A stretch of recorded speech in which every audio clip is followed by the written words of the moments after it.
What Really Happened with your host, Mike Rivero. Because World War III is a really bad idea. Here is your host, Michael Rivero. And aloha, America. Welcome back to our show here today. It is Monday, November 14th, 2016, start of a brand new week. We have a lot of stuff to talk about today. The phone lines are open, 800-313-9443.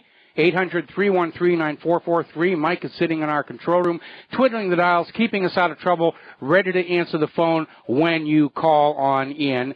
And let me just do something here real quick. Now, do you remember when the Democrats were making this real big deal about how Donald Trump should accept the results of the election graciously and respect democracy? Do you remember when that was all going down? And all of a sudden, it's a double standard. Because here we have Donald Trump won the election by the rules that everybody agreed to play by. It's an electoral college election, not a popular vote. If it had been a popular vote, Trump would have changed his campaign, and he probably still would have run, especially when you subtract out all the millions of illegal immigrant votes that went to Hillary Clinton, all the dead votes who went to Hillary Clinton, all the people who voted multiple times on fraudulently manufactured registrations, and all those computer votes where people thought they were voting for Donald Trump and went over to Hillary Clinton. And they're out there rioting and protesting and whoa. Now, kind of something interesting. Over the weekend, Michigan finally officially ended the election and declared Donald Trump the winner of Michigan's electoral votes. Going to the presidential election results pages of all the corporate media, they haven't updated that yet, which kind of makes you wonder what else are they hiding there, because we're starting to hear from sources that Donald Trump did in fact win the popular vote as well as the electoral college vote, and the corporate media is trying to hide it so that they can give fuel to all these George Soros bought and paid for riots and protests, and we're going to undo the will of the people because we know what's best for the country, at least what's best for the narcocracy that's out there. But we're looking at apparently something like close to 1 million votes, popular votes, lead for Donald Trump, and that's before we subtract the millions of dead illegal immigrant and computer votes for Hillary Clinton. So, again, the fact that the corporate media hasn't even put Michigan up there yet, as of the last time I checked, which was about half an hour ago. What else are they hiding? Now, do you remember during this whole campaign when social media companies like Facebook and Twitter and everybody were censoring and deleting posts about Hillary Clinton's criminality because it was declared voter suppression or hate speech or the rest of it? But we have these two themes coming out of the so-called tolerant liberals, assassinate Trump and rape Melania, that are just trending all across social media. And by the way, to call for the assassination of the president-elect is a Class D felony. He's now basically legally protected. This idea of people coming on out and saying rape Melania, I think we can safely say that the liberals have truly come out of the closet at last, and America gets to see them for exactly what they are. Now, according to votefraud.org, which is a nonpartisan election monitoring website, they're like blackboxvoting.org, they have done an analysis of a database of 180 million voter registrations. And on the basis of their analysis, they have now concluded that 3 million illegal immigrants cast votes in this election, overwhelmingly for Hillary Clinton. These votes are not supposed to count. These votes are not supposed to count at all. And by the way, the tantrum throwers are attacking my server as we speak. So they're still out there saying, how dare you not give us what we want? We're supposed to be winning here. We were told we would win. Well, you know, real world, you don't always get what you want. Now, I noticed this story. This came out of mysuncoast.com. Hundreds flood streets of downtown Sarasota to protest President-elect Donald Trump. And I noticed the first thing is how all the photos are very narrow angle. which is the first thing they do when they don't really have the crowd there they're trying to claim. And frankly, looking at the photos, I think dozens would have been a more accurate descriptor of the people in downtown Sarasota. Now, over in Portland, and let me preface this by saying that Portland went Hillary. They voted for Hillary. It's not someplace that you would want to have a protest against Donald Trump because Portland didn't go for Donald Trump. But they're still protesting there, and anti-Trump rioters with baseball bats attacked a pregnant woman in a car in a city that voted for Hillary Clinton. And I don't know what they're trying to accomplish with all of this MoveOn.org George Soros protest, but they're not putting out a very sympathetic public face. In fact, they're making the Democrats and the liberals look like sore losers and like thugs. Now, we're going to do a shout-out now to our on-air affiliates who are just now rejoining the network. We're talking about the politics, the election. The crybabies are still out there. And again, what hypocrisy after all the talk from the Democrats about how President Trump should just graciously accept the results of the election and respect democracy. And now all of a sudden the liberals and the Democrats are out there in the streets, bought and paid for by George Soros, apparently, screaming, to heck with democracy, to heck with the way the elections are supposed to be run. We want what we want, and you will give it to us, or we will cause all kinds of harm. Like I said, not exactly a public image that is going to get sympathy or support from the American people. Over in Washington, D.C., they got a crowd blocking the highway, making people late for work, blocking first responders from getting to where they need to be, all to protest against Donald Trump and TPP. Attention, morons. TPP is already dead. Trump won the election. Deal with it. Stop being such a bunch of whining liberal snowflakes. My goodness. By the way, deception is running rampant all across social media. Somebody put up this viral video claiming to show millions of people in the streets of Los Angeles protesting against Donald Trump. The video's actually from Venezuela. So they're out there just trying to manufacture a mass uprising that does not really exist, and that is a hallmark of the color revolutions. Everybody is writing in. They are finding all these ads in casting magazines for local theater groups, the local film and TV industry, all the backstage magazines, Craigslist all over the place, hiring protesters to protest against Donald Trump. And by the way, they're all in violation of Title 18, Section 2389. They're out there just violating all these laws.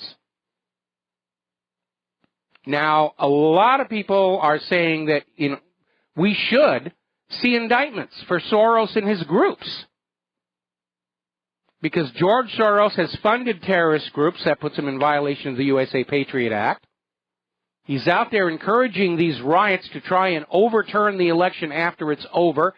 He's in violation of Title 18, Section 610, coercion of political activity, as well as Title 18, Section 2331, use of violence to coerce political change. Why is this guy not in prison right now? That's what I would like to know. Another embarrassment caught on video over in Portland. Rioters are chanting peaceful protest, peaceful protest, peaceful protest, while they're throwing bricks at a car with a Trump bumper sticker. Not very peaceful. Something else caught on tape to their embarrassment, the buses being used to bring these agent provocateurs into these cities. I'm getting emails from people in Portland saying, we don't recognize any of these people. They don't even look like they're from Portland. They don't dress like they're from Portland. They don't have the hairstyles of people in Portland. They're clearly outsiders being brought in.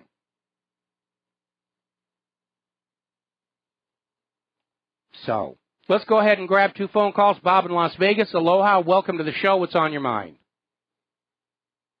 Hey, Mike. How you doing?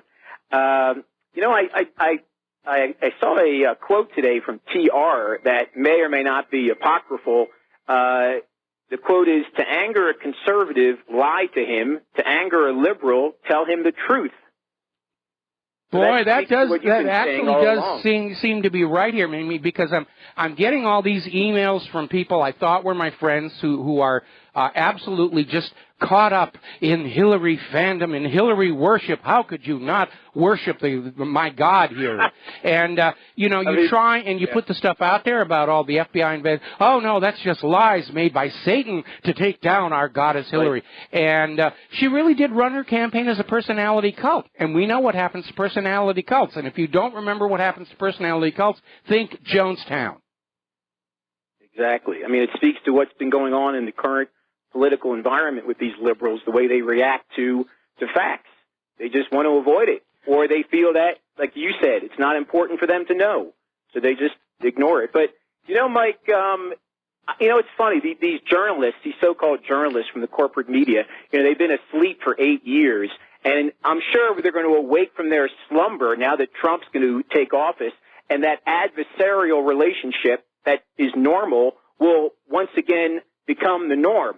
Whereas it's already started. It's been soft questions. It's already started. I mean, Trump's not even in office, and already they're excoriating, this is the worst president we've ever had. He's not even president yet.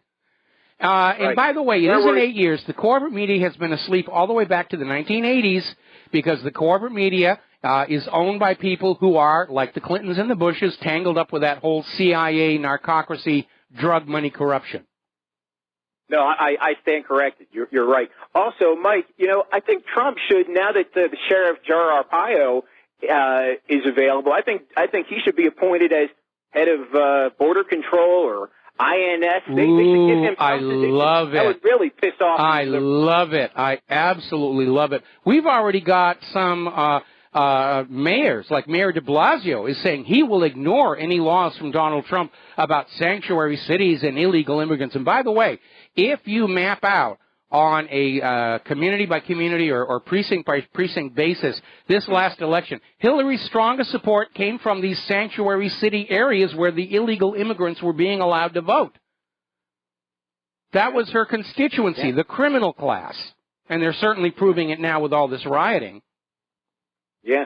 I would love to know what the actual vote tally was, because I don't buy the popular vote that we're being fed. I don't either. We're never going to know. The real numbers. It's just like Florida in 2000. We're never going to know what the real numbers were because there was so much fraud and so much effort to hide it. And very clearly, Hillary and her people thought they were going to succeed in stealing this election. Apparently, they were all getting high on champagne before the final numbers came on in. Boy, talk about a nasty hangover the next morning. Yeah. But, Mike, I'll just say this, and then I'll let you get back to the show. I don't know what they're teaching our elementary school kids. I mean, that's when it starts, not in college.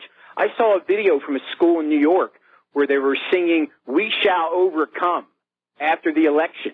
And these were, 7 or 8 year old kids. And the woman in the center, she had a guitar and she was playing the song. She said, "No, we shall overcome today."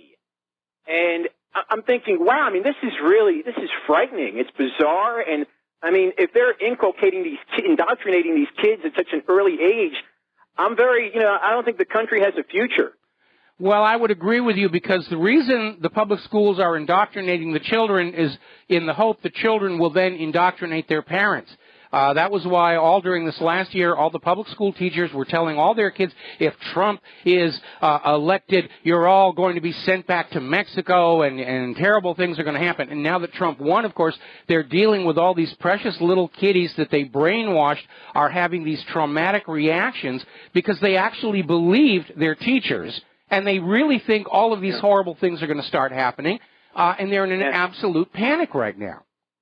Yeah. Oh, Mike, just last thing. Ashton Carter, no surprise, he told a bold-faced lie on CBS Morning News. I don't watch the program. I just had read about it. He told Laura O'Donnell, "Oh, Russia promised to get rid of Assad." she didn't even hold him. She didn't even hold him accountable to it. She said, Russia is, and he said they're doing the opposite. They're propping him up before they promised to help us get him out of power. And then she just replied and said, "They're supporting Assad." I mean, this is what it's come to. I mean, it really is. Now, I'll share a little insight with you. Some years ago, I got hired to teach computer animation and visual effects at the University of Hawaii at Manoa. I had a lot of fun, great kids. I really enjoyed that time in my life. But right next to where I had my classroom in the Academy for Creative Media, they had the classrooms where they were teaching people on how to enter the careers in TV journalism, and those classes were mostly about how to do your makeup and your hair and how to read teleprompters. They weren't teaching these kids to be analysts. They weren't teaching them to question and find out for themselves. They were basically teaching them to simply read to the public what was being shown to them and be very convincing about it. That's all that class was. Well, we need to push Sheriff Arpaio on the incoming Trump administration. Trump might do it. Trump might do it. Trump just appointed Nigel Farage to be the U.S. ambassador to the European Union. And, oh, boy, is that ruffling some feathers on the other side of the pond, as it were. And I like the Bannon appointment. You know, people are saying now that the Pravis was just basically a token appointment. He'll have really no input at all. Bannon will have most of the input, in the Oval Office when it comes to advising Trump. Yeah, Bannon will have the pull in terms of policy, but Priebus, that chief of staff is a very, very powerful position, and Priebus is going to decide who does and does not get to see the president. And I am very surprised that Trump went with that, given how Priebus was openly trying to sabotage Trump. I don't know where that deal came from, or if it's just another one of these rumors that's being put on out there. I don't agree with that one tiny bit. But again, Trump is the president, and he gets to call these shots here right now. And let's let him get into office and get those first 100 days before we start ripping him apart. But I'll tell you one thing right now. It doesn't matter what Donald Trump does. It would be nowhere near as bad as Hillary. Because Donald Trump on his worst days is still far better than Hillary on her best days, as far as I'm concerned. I agree, totally. I agree. Thank you, Mike. All right, thanks. We're going to switch over to Peter in Los Angeles. Aloha. Welcome to the show. What's on your mind? I absolutely agree with the Sheriff Joe sentiment, and also it's not that the corporate media is reporting. The corporate media pushes, and they're an arm of the government. I mean, if WikiLeaks has shown us anything, the corporate media is simply an arm of the governmental regime in power, basically. They are. I mean, they tend to have longer-term alliances with either of the two political establishments. But this time, this election made it really obvious to Americans that's what's going on, and we're starting to see the corporate media try and go through the motions of an act of contrition to say, we're sorry, we'll do better, which is absolutely meaningless. They're going to go back to doing exactly what they've always done, because that's what they're paid to do. Sell you policies, sell you candidates, sell you wars, and they're not going to stop doing that, because then they'd have to learn how to live without those million-dollar paychecks. Yeah, Mike, I was wondering why these Soros-funded, and by the way, obviously this serves both Hillary and Obama, these demonstrations and riots, this violence, and why they allow it to happen, why they really haven't forcefully come out and say, do not do any more of this violence in my name. I implore you to stop or whatever. But I think, in my opinion, Mike, it's to delegitimize Trump and make it difficult for him to prosecute Hillary, which would then, of course, lead to Obama maybe even going to jail, for all we know. Well, first of all, these Soros-funded protests are not actually working to either Hillary or Obama's advantage, because they're sending the message across the country that, yes, we were right to reject the liberal agenda, looking at the way they're behaving right now. Second, Congress is continuing to move forward on the Hillary investigations, independent of anything Trump is going to do. So the riots aren't going to change that. And everybody who's taking part in these riots, everybody who accepted money to take part in these riots, they're looking at felony Title 18 violations. We may actually have a legitimate use for those FEMA camps before this is all over. Can I hang on? Yeah, you can hang on. We'll bring you back. Aloha, America. Welcome back to the show. We're going to go back to Peter in Los Angeles. Aloha, Peter. What's on your mind? Well, Mike, we were talking about the violence and the demonstrations and how Soros backed and all that, but the other theory that I have for why these are going on, why they're not being stopped, is they could be doing exactly the same thing, Mike, I think, that they did in the Ukraine. You fund all these people, get them on the street, shoot at one side, then shoot at the other. They're all once they're at each other's throat, and martial law comes down. Well, So a lot of people are very concerned about it, and it's a legitimate concern. But there's a major difference, and that is that when they do one of these color revolutions in the Middle East or in Ukraine, the vast majority of the people in those countries really don't understand what's been going on around them. That doesn't apply to the American people. And not all of these color revolutions work. In fact, most have actually been abject, complete failures. And the closeness of this color revolution to the election basically underscores the fact that this is an attempt by Hillary and her supporters. If they couldn't steal the election, they're just going to steal the whole gosh darn country. And most Americans are picking up on that. So they could try it. And they should be sent to jail for trying it because they're talking about armed violence against the American people and an elected leader. And Soros, I think, he's overdue for the Gray Bar Hilton, as far as I'm concerned. I understand there's a warrant out for him inside Russia. Amen to that. You ran an article today, I believe, was there yesterday. It was Orwin. It was a reposting of the Fast and Furious, proven that the government cut a deal with Sinaloa. Yeah, that's up on the page today. Yeah, I was going to talk about that later in the show. I want to make a point. Remember when El Chapo threatened to kill Trump? Yes. And then he escaped from jail by going through a 180-foot tunnel or something that, had to have been industrial made or something.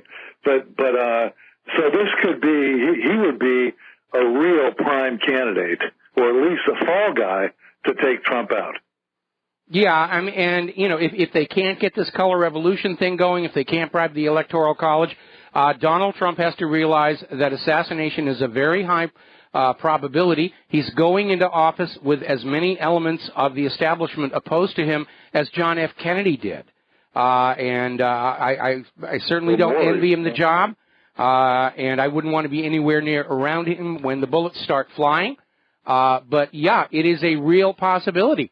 Because, remember, we're dealing with an establishment that are steeped in drug money corruption. They are criminals. And that there is nothing they will not do to hang on to power, including burning down the entire nation, which is what they're on the verge of doing with all these riots right now.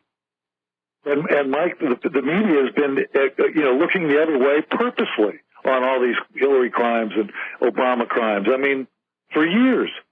Yeah, they have, and now they're trying to say, well, we didn't fully appreciate the feelings of the American people. No, you sold your souls to the political establishment. That's what the corporate media did. They sold their souls, and they're not going to get the goodies back that the demons promised them. And now they're moaning and groaning and crying and basically seeing the end of their very well-paying jobs and their luxurious lifestyles. And too gosh darn bad, I have no sympathy for them. They did it to themselves. They sure did. Mike, thanks for me, man. Thank you. All right, thanks an awful lot. We got another caller waiting. I'm going to wait till after the commercial break. So hang on the line there, John. More stories coming on. I mean, these are all over the country. They can't hide it. Anti-Trump protesters are now admitting on camera interviews, yeah, they're showing up because they answered an ad in Craigslist and they're being paid to be there. There was a video came out on Friday where somebody went up and said, why are you protesting Donald Trump? I don't know. I'm just here because, I don't know. And now they're saying, yeah, I'm here because I got hired. I'm being paid to be here. Now, this leads to a real important question here. Is George Soros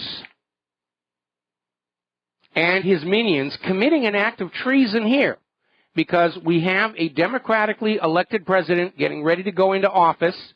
We've got the opponent. Remember that old concept, peaceful transition of power, doesn't seem to apply anymore. And Soros is aiding this enemy of our democratically elected president. during this transition. He really ought to be in jail. We'll be right back after these few words. And aloha, America. Welcome back to the show here. And Obama is holding a news conference where he's pushing this idea that the U.S. has a long tradition that new presidents will carry forward agreements made by the previous president. Actually, there is no such tradition.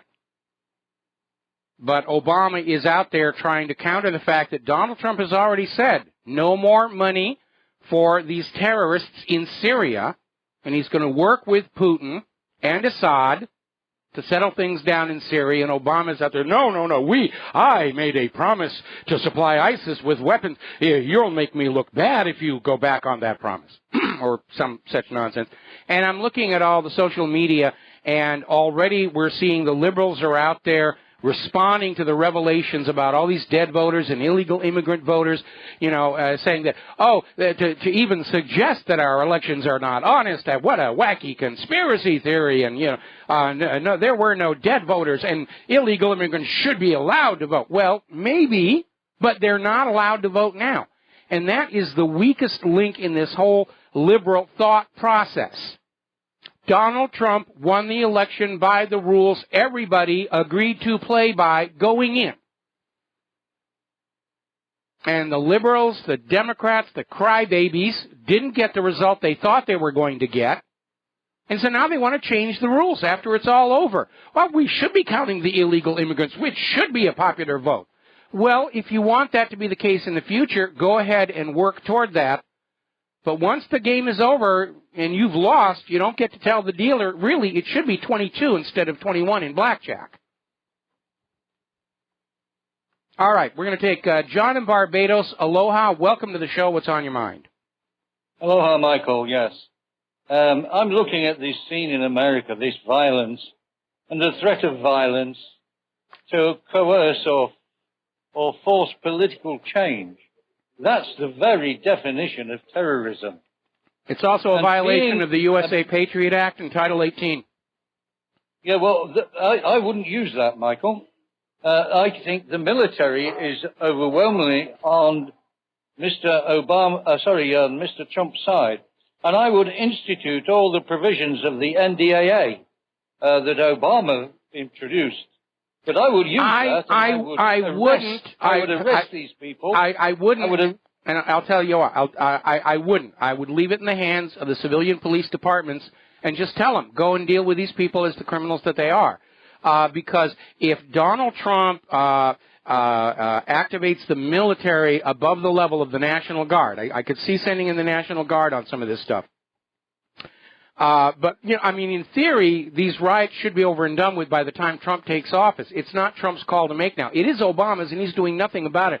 In fact, he's up there on TV in his press conference right now saying that Donald Trump shouldn't endanger the status of the Dreamers. Obama is literally up there begging and pleading, groveling on his knees to President-elect Trump, please don't change any of our liberal policies.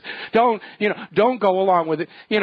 Don't keep your campaign promises here. Just go do what we want you to do here because we're right and all those deplorables are wrong. And it really didn't work out very well. But you can just see where Obama is realizing not only is his legacy heading into the shredder with Obamacare, but the entire liberal agenda, the globalist agenda that they've been working on for decades is about to come crashing down, and it's centered on Donald Trump. They're already talking about the Trump effect sweeping across Europe. They're starting to elect presidents there who want to pivot to Russia and away from this Western system. And I'll make one more observation here. I've been talking a long time about my concern that the U.S. government would collapse the way the former Soviet Union did. With Trump as president and a Congress who will work with him and an American people who will stand shoulder to shoulder with President Trump, we could, in theory, turn this around and head back to being a true republic with a democratically elected government without having to go through a major social upheaval. But if Soros and Hillary and all those people keep going with these protests and trigger a crisis, then I could see a Soviet Union-style collapse in Washington, D.C. And maybe that might not be a bad thing either, as long as we get Donald Trump to say, all right, you get to help us build the new government. Well, can I disagree with you on the NDAA? Because be free. Yes. On the NDAA, if you disappear these people, they get no access to lawyers, no access at all. They're disappeared. That means there won't be any of this to and fro legally on the media. George Soros will I do disagree. I do pick up 1 in 10 of those protesters and make sure you photograph them at Gitmo in their orange jumpsuits, and how quickly will the rest of these protesters disappear off the streets? John, okay, I can understand making an example of some of the protesters so that the rest realize that $15 an hour is not worth risking jail time. I'm opposed. I do disagree with you about NDAA because we dare not sink down to the level of the regime we are just now trying to get out of our capital city. We have to be better than that. We have to play by the rules. We have to play by the Bill of Rights because Donald Trump's supporters put him in that White House in order to preserve and protect that Constitution. And when NDAA came on out, we were all appalled at what it portended, the sheer unconstitutionality of it. We dare not use it now, or we lose our moral high ground in this. And I'm sorry, I would like to see the authorities come on down with these paid protesters because they're committing acts of violence. They're committing felony assault, especially on that pregnant woman. They're committing property damage. They're in violation of multiple sections of Title 18. They should be arrested and thrown in jail, but let's do it by the system that is founded on our Constitution and our Bill of Rights. And we have to prosecute the ringleaders, I agree, but we also have to be just as diligent that we go easy on those who just showed up for the money. They're the useful idiots. There's not much to be served, by bashing them around. And once you get One more point. Okay. Michael. All right. Right. I followed your advice and was watching Westworld. Yes. And I know you're going to tell me it's because of all the cybernetics and computers. But I'm going to send you an application form so you can join the Dirty Old Man's Club. Okay. Goodness knows, I think those gorgeous creatures. I've got one. I'm obviously qualified. I'm sure I meet the age limit. I don't know what other requirements there are to be in the Dirty Old Man's Club, but I'm sure I meet the age requirement and probably the height requirement as well. All right, John, listen, we're going to let you go here. Thank you for the phone call. We're going to close the phone lines because I have got a bunch of stuff I need to talk about. The Tantrum Squad is still pounding on my server, which tells us that, no, Hillary's people are not giving up yet. They still think they can steal this nation back from we, the American people. And that's what it is, stealing. They tried to steal the election. They failed. Now they're going to try and steal the entire country. And I think they're in for a very rough disappointment if they succeed in angering the entire American population to be going out in those streets. They're going to find out they're outnumbered, they're outgunned, they're outmatched. I don't want to see that in the streets of America. But it does seem to be the way that Hillary Clinton and George Soros is pushing this whole situation. All righty, then getting on back here. And by the way, speaking of Soros, over at 12160, they've got an article. The first thing Donald Trump should do is arrest George Soros. He has provably committed all kinds of violations of the USA Patriot Act and Title 18. He's committed treason by giving aid and comfort to America's enemies in other countries. Nobody should be above the law, not even a George Soros. Now, Russia, according to this story in TheRealStrategy.com, has declared George Soros a wanted man in their country, citing him and his organizations as a threat to Russian national security, just as Soros is proving himself a threat to national security here in the United States of America. Now, last year, Russia banned all Soros non-governmental organizations from operating in Russia because they caught them trying to basically fund riots and kick up dissent to have a color revolution in Russia and bring Putin down, and Putin is not the kiss and make up, forgive and forget kind of person. And now Soros is trying to do that here, and we should not let him get away with that. Now, Putin has already contacted Donald Trump and said, yes, we will cooperate, we will calm things down, we'll pull back from this insanity of war. I had made the speculation that China would require a little more schmoozing on that. I was wrong. China's president has called Donald Trump and said cooperation is our only choice in moving forward. So for those who wanted World War III, who had invested their money in the bombs and the bullets and all the rest of it, their agenda's in serious, serious trouble. Swedish leaders are calling for steadfast U.S. relations after Donald Trump's victory. This is coming out of Sweden's Social Democrat Prime Minister Stefan Löfven and the Minister for Foreign Affairs Margot Wallström. And I notice all of a sudden Sweden is now starting to have polite discussions with Julian Assange's defense. For 6 years, Sweden has refused to allow Assange to present a defense to the sexual allegations against him. Now all of a sudden they're saying, yeah, we're willing to look at your side of the argument here. Now, everybody is still analyzing the victory. A lot of people are still out there casting blame. Oh, it was all the fault of FBI Director Comey. That's the latest out of the Hillary campaign. It's all Director Comey's fault and that FBI investigation. No, it isn't, because if Hillary and her people had been playing by all the rules and regulations, there never would have been an FBI investigation to begin with. They're just unhappy they got caught in their skullduggery. And is typical of liberals, they can't accept blame for their own wrongdoing. They have to find somebody else. Story coming out of RINF.com. Clinton lost because of working class revolt against neoliberalism. That is very much true. Clinton lost because of the public awareness of her past crimes and corruptions. See, Hillary ran her campaign as if she were a lawyer. You can't prove I did any of these things. Therefore, you should not consider them. Well, in America, politics is perception.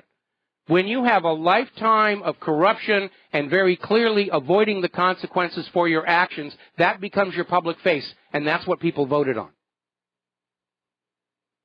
Another story coming out of Russia Today. Trump won because Clinton and her supporters refused to live in the real world. That is certainly true. They're caught up in this complete fantasy, where any time anybody says anything critical about Hillary Clinton, oh, it's just a conspiracy theory. Oh, Vince Foster really did commit suicide, and you're all a bunch of wacko tinfoil hat kooks for thinking that. It's like this debate I had with this liberal a couple of weeks ago. They're arrogant in their ignorance. They're not intellectual elites. Yes, they went to college to get a degree in indigenous women's interpretive dance or something like that. That doesn't make them an intellectual. Makes them a good dancer, maybe. But they're very narrow-minded. They've got this worldview that they cherish, and anything that is a threat to that worldview is discarded. And they are arrogant in their ignorance. They literally go around with this attitude that if they don't know something, it's not worth knowing, therefore they should not trouble their beautiful little mind with all these inconvenient little details. And they are living in a fantasy world, especially with this idea that they're going to overturn the election of the United States of America by rioting in the streets. Now, everyone is still continuing to poke fun at all those celebrities who came on out and said, I will leave the country if Trump is elected. And most of us were saying, good, go. You're a bunch of has-beens anyway. Get out of here. Trump is now offering his plane. So all these famous Hollywood people can go and leave. And Alan Jones, who's the CEO of the Tennessee-based Jones Airways, is now offering free one-way flights to Canada for all these Hollywood celebrities who promised to leave the country if Donald Trump won the presidency. And by the way, to any of those celebrities, if you are leaving and you're leaving your car behind, I need it. So thank you all very much. Now then, over at Natural News, they have a piece which I think is tongue-in-cheek, but it might actually be right on. And they're saying about why these precious college snowflakes are going to eliminate themselves from the human gene pool at the next natural selection event. And basically, they're saying they're not able to deal with reality. They're not able to deal with the fact that the real world and real life can be extraordinarily hostile. These people are absolutely convinced that reality can be subordinated to political ideology, and they're running around doing their primal screaming and crying and whatever all else, and it's not going to change the real world. And when any of these people get out in the real world after college and they go up against real competition, they're not going to be prepared to deal with it. They'll be fodder for politicians to say, oh, yes, we must have a law that says you cannot discriminate against people who have degrees in indigenous women's interpretive dance just because the job requirement requires a degree in engineering and other such nonsense.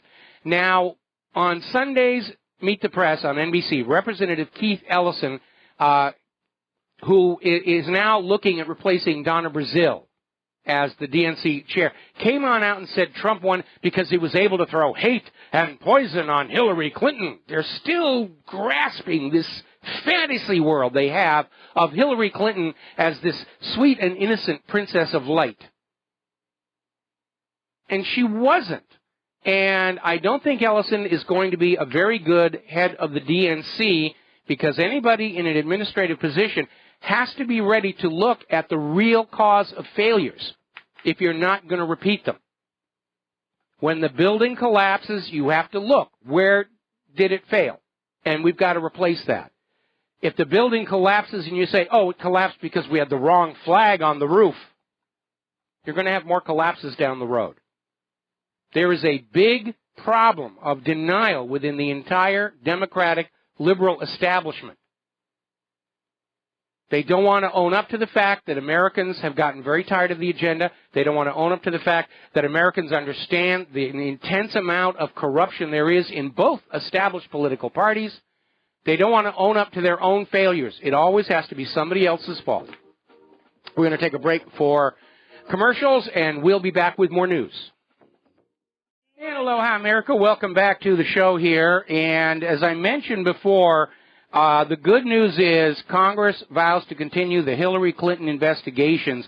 Now, a lot of people are making a big deal over Donald Trump's comments post-election about how, no hard feelings, the Clintons are good people, and they're trying to interpret it that Donald Trump is going to break his campaign promise to prosecute Hillary Clinton. And I think you misread what Trump was saying. Trump is being gracious in his victory. To the same extent, the Democrats are being ungracious in their defeat, I might add. And what he's trying to say is he's not going to go after Hillary Clinton for revenge or vindictiveness, but obviously if she's committed crimes, she ought to go to jail. And certainly Hillary has a long, long history of things she's done that are prosecutable. The corruption, the possible espionage involving that email server, we should not let that go away, especially if Soros is seriously planning on trying to hijack the Electoral College and impose Hillary on us anyway.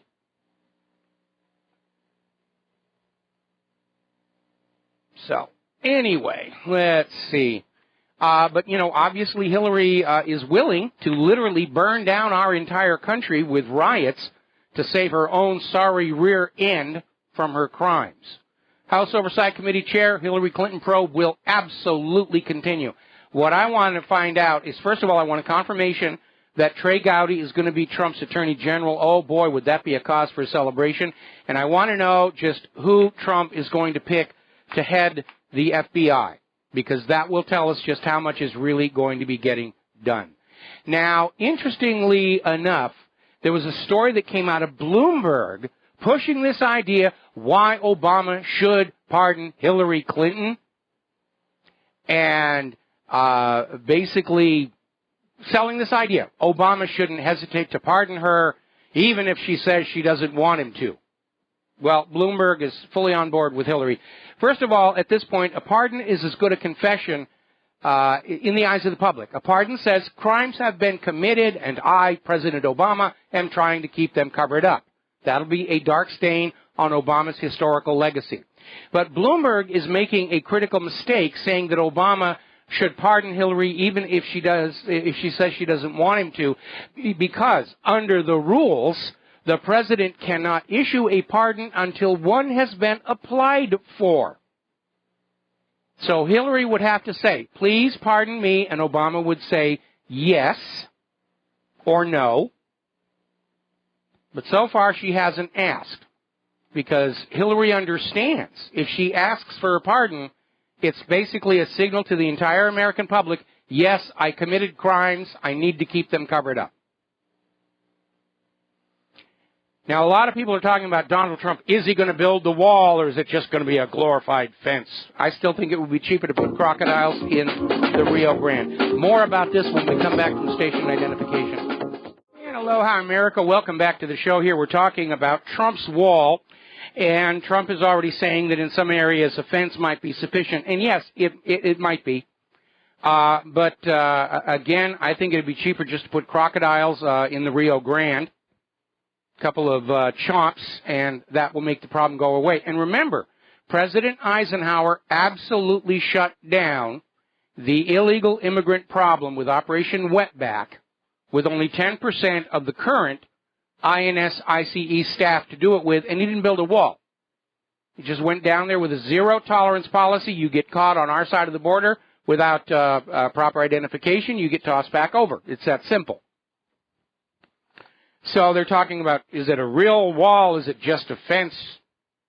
Might not even be needed, because what we're hearing now from all the illegal immigrants are saying, well, we're not even going to try and cross the border anymore, because it's very obvious that, the goodies won't be here. And that is going to be one of the most effective tools to stop this refugee illegal immigrant problem, and that is to cut off all the social services. Stop giving them free stuff to lure them here. And I'm talking about the illegal immigrants and the refugees. I'm not talking about those who've gotten a green card, those who are playing by the rules, those who are becoming citizens, following the legal procedure. Fine. Welcome to this country, and I hope we're not too much of a disappointment to you. But the ones who just walked across the border, stop giving them stuff. Just common sense. If they're not going to get free education, free housing, free food, free whatever coming up here, they're going to stop coming here. It's just common sense. And that's another aspect that liberalism seems to not have in abundance, is common sense. Now, let's see. A listener apparently wants an update on the Greenbrier thing. Okay, for those who don't remember, the Greenbrier is this amazing hotel near Washington, D.C. And during most of the Cold War, it was also a secret underground command bunker where the Congress would be taken for protection if a nuclear war came about. Now, when the Soviet Union collapsed and we all went to being friends with Russia, Greenbrier was decommissioned, and it actually has been a tourist attraction, where people will go to the Greenbrier and they get to tour the bunker and look at all this Cold War nonsense. Well, after the U.S. government decided to go back to having Cold War version 2.0, the Golden Cut, the Greenbrier was apparently reactivated, resupplied, and it's one of many of these underground command posts that were built in case somebody made a miscalculation in World War III and the mushroom clouds did start blooming all over the place. So my last understanding of the Greenbrier and its bunker is that it is back on operational status. Same with Mount Weather. I understand they're starting to go back in and refurbish Cheyenne Mountain. If you look at it on Google Earth, that original front entrance is still garbaged up. But if you head on over west a little bit, you'll find the southern, the other entrance, the back door, and that's in good repair, and you can see a lot of vehicles around that. So that's where the bunker mentality. But again, with Trump in the White House and China saying, let's cooperate, Russia saying, let's befriend, all of that stuff may get shut down again and go back to being tourist attractions. So that's where we are on that. Now then, NATO is in an absolute sheer panic over the Trump victory because Donald Trump is putting out this idea that if America comes to the defense aid of any nation anywhere, whether it's in NATO or Israel, that nation should pay for it. And NATO is in a panic because right now, even though it's the North Atlantic Treaty Organization and most of its members are in Europe, the United States government, meaning you, the American taxpayer, have been paying for almost 3/4 of all of NATO's operations. And that's going to back off. Trump will fund NATO in proportion to America's participation in it, but they're going to expect all these other countries to pay their own way now. And that sounds like common sense to me as well. Now, the European Union is having an emergency meeting out of concern of the Trump effect continuing to spread all across Europe and lead more and more countries to vote out their entrenched globalists and go with populist candidates because, populism is bad in the eyes of the globalists and the tyrants. You should never have populism. Just because the people want something, that's not a reason to go with a particular candidate here. But the French foreign minister has decided not to bother showing up to the EU's emergency talks on Donald Trump. And that's another sign that France is considering their own exit. First it was the Brexit, now they're talking Frexit, Grexit, Drexit.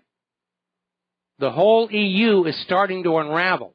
And Juncker is just having kittens over that right now. We're going to take a moment to do a shout-out to our on-air affiliates who are rejoining our network. We're still talking about politics.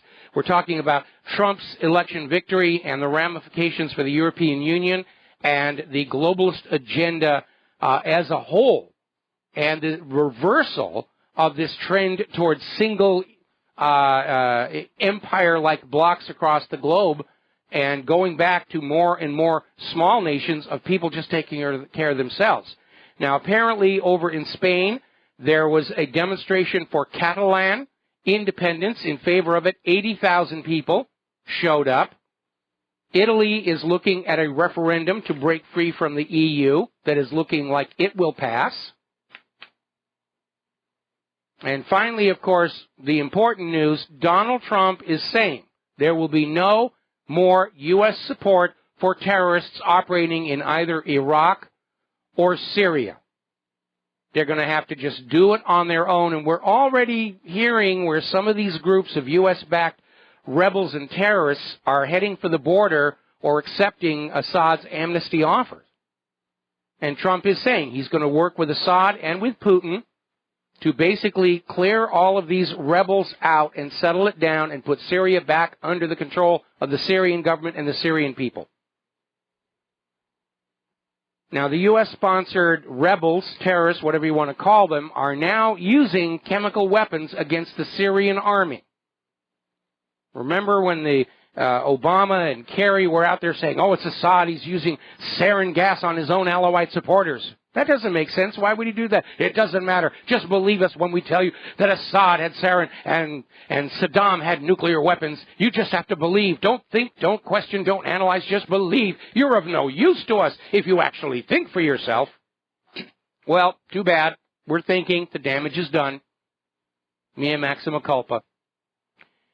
So the latest word we are now getting is Russia is preparing their heavy bombers, and they have sent a message into Aleppo that the U.S.-backed terrorist groups have got just 24 hours to lay down their arms and either leave the country or accept Assad's amnesty program, which Assad has very generously said, put your guns down, swear your allegiance to Syria and the Syrian people and the Syrian government, and you can go home. And without all of that U.S. support being paid for by you, the American taxpayer, things are going to quiet down. And not just in Syria. Over in Yemen, we have this other problem where the Saudis are using these U.S.-supplied weapons to deliberately target civilian infrastructure. And we've seen this in Yemen. We've seen it in Libya. We've seen it in Syria, where they'll go on in and they'll bomb hospitals and schools and Doctors Without Borders and food storage facilities and oil pipelines and wells. And it's always the same thing. Oh, we're sorry. We thought we were aiming at terrorists. You know, we'll do better the next time. Really, we're not trying to kill civilians.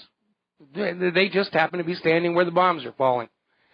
And even sources like the New York Times are starting to realize this is less an anti-rebel campaign and is actually a war of systematically obliterating Yemen for refusing to accept their U.S. puppet rulers. The internationally approved government is the phrase they like to use. Well, it's a government created by the U.S. to put on in, and they'll go get a rubber stamp from the United Nations. Oh, that makes it internationally approved. Well, let me turn that around. How would you feel if somebody showed up and started bombing the United States, saying that Donald Trump and his government are no longer considered legitimate in the eyes of the world, and we're going to drop bombs on you until you accept our approved government under Hillary Rodham Clinton? How would you feel about that? Because that's what's going on. And a lot of people, here's the difference. Because of the internet, because of the independent media, the people of the world understand what's been going on since the end of World War II. And they've come to understand that what they had previously thought were actual popular uprisings among their own people were just staged coups d'etats from outside. That's why Ukraine has never really settled down. The Ukrainian people never believed that Poroshenko represented a change for the better. He was installed in a coup d'etat. Right now, 84% of Ukrainians would rather have Vladimir Putin as their president than Poroshenko. In fact, Poroshenko in this poll came in 5th place with only 1%, 538 votes. Now, the new Trump-Putin alliance has sparked a diplomatic crisis because ministers in Great Britain, and for that matter all over Europe, are demanding assurances from the United States they're going to be protected from Russia. Because over the last couple of years, all of these countries, Great Britain and Europe, have been on the U.S. side provoking Russia, provoking Russia, provoking Russia. And now Donald Trump says, we're going to go back to being friends with Russia. And these European countries, after going along with this war agenda, are thinking, what's Russia going to do? Are they going to try and punish us? Are they going to retaliate against us? I mean, here, the U.S. brought us all to the edge of a nuclear war with Russia, and now they're just going to quit? What's going to happen? I'll tell you what's going to happen. Absolutely nothing. Putin won't do anything. Once they go back to being friends with the United States, they'll just say, look, we're going to drive our weapons back to the storage shed. You're going to drive your weapons back to the storage shed. We're going to open up the borders for trade and tourism. What could possibly be wrong with that?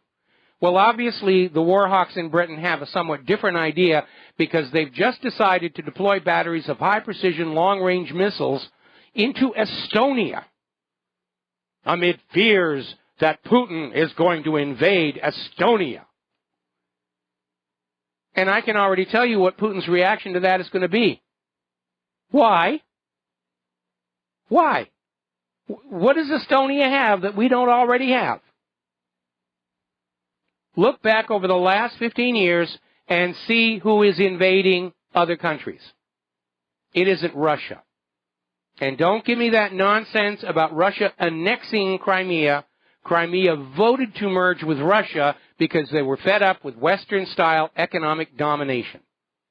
And it looks like the war hawks are still trying to get a hot war going with Russia before Trump can take office. Putin isn't going to respond to any provocation. Neither will China. They're going to sit there no matter what Obama does and just say, well, fog of war. You know, we'll take it up at the United Nations. We're not going to respond militarily. And Obama's going to be out there saying, I dare you to knock this chip off my shoulder. I dare you to knock that chip off my shoulder. Obama is apparently on the verge of demanding Greece close all of its ports to Russian warships. Bad Russia, bad Russia. They shouldn't be in the Mediterranean. That's our sea. We, the United States of America, own the Mediterranean. I'm sure most of the nations bordering the Mediterranean probably have a different view. But that's Obama coming on out there and saying, Greece, you can't allow Russian ships to use your port. Well, Russia and Greece have issued a joint statement basically saying that the relationship between Greece and Russia, Greece is pivoting toward Russia. They got a raw deal from the EU, and they're saying they have a friendship, and neither NATO nor the EU or Obama are going to get in the way of it.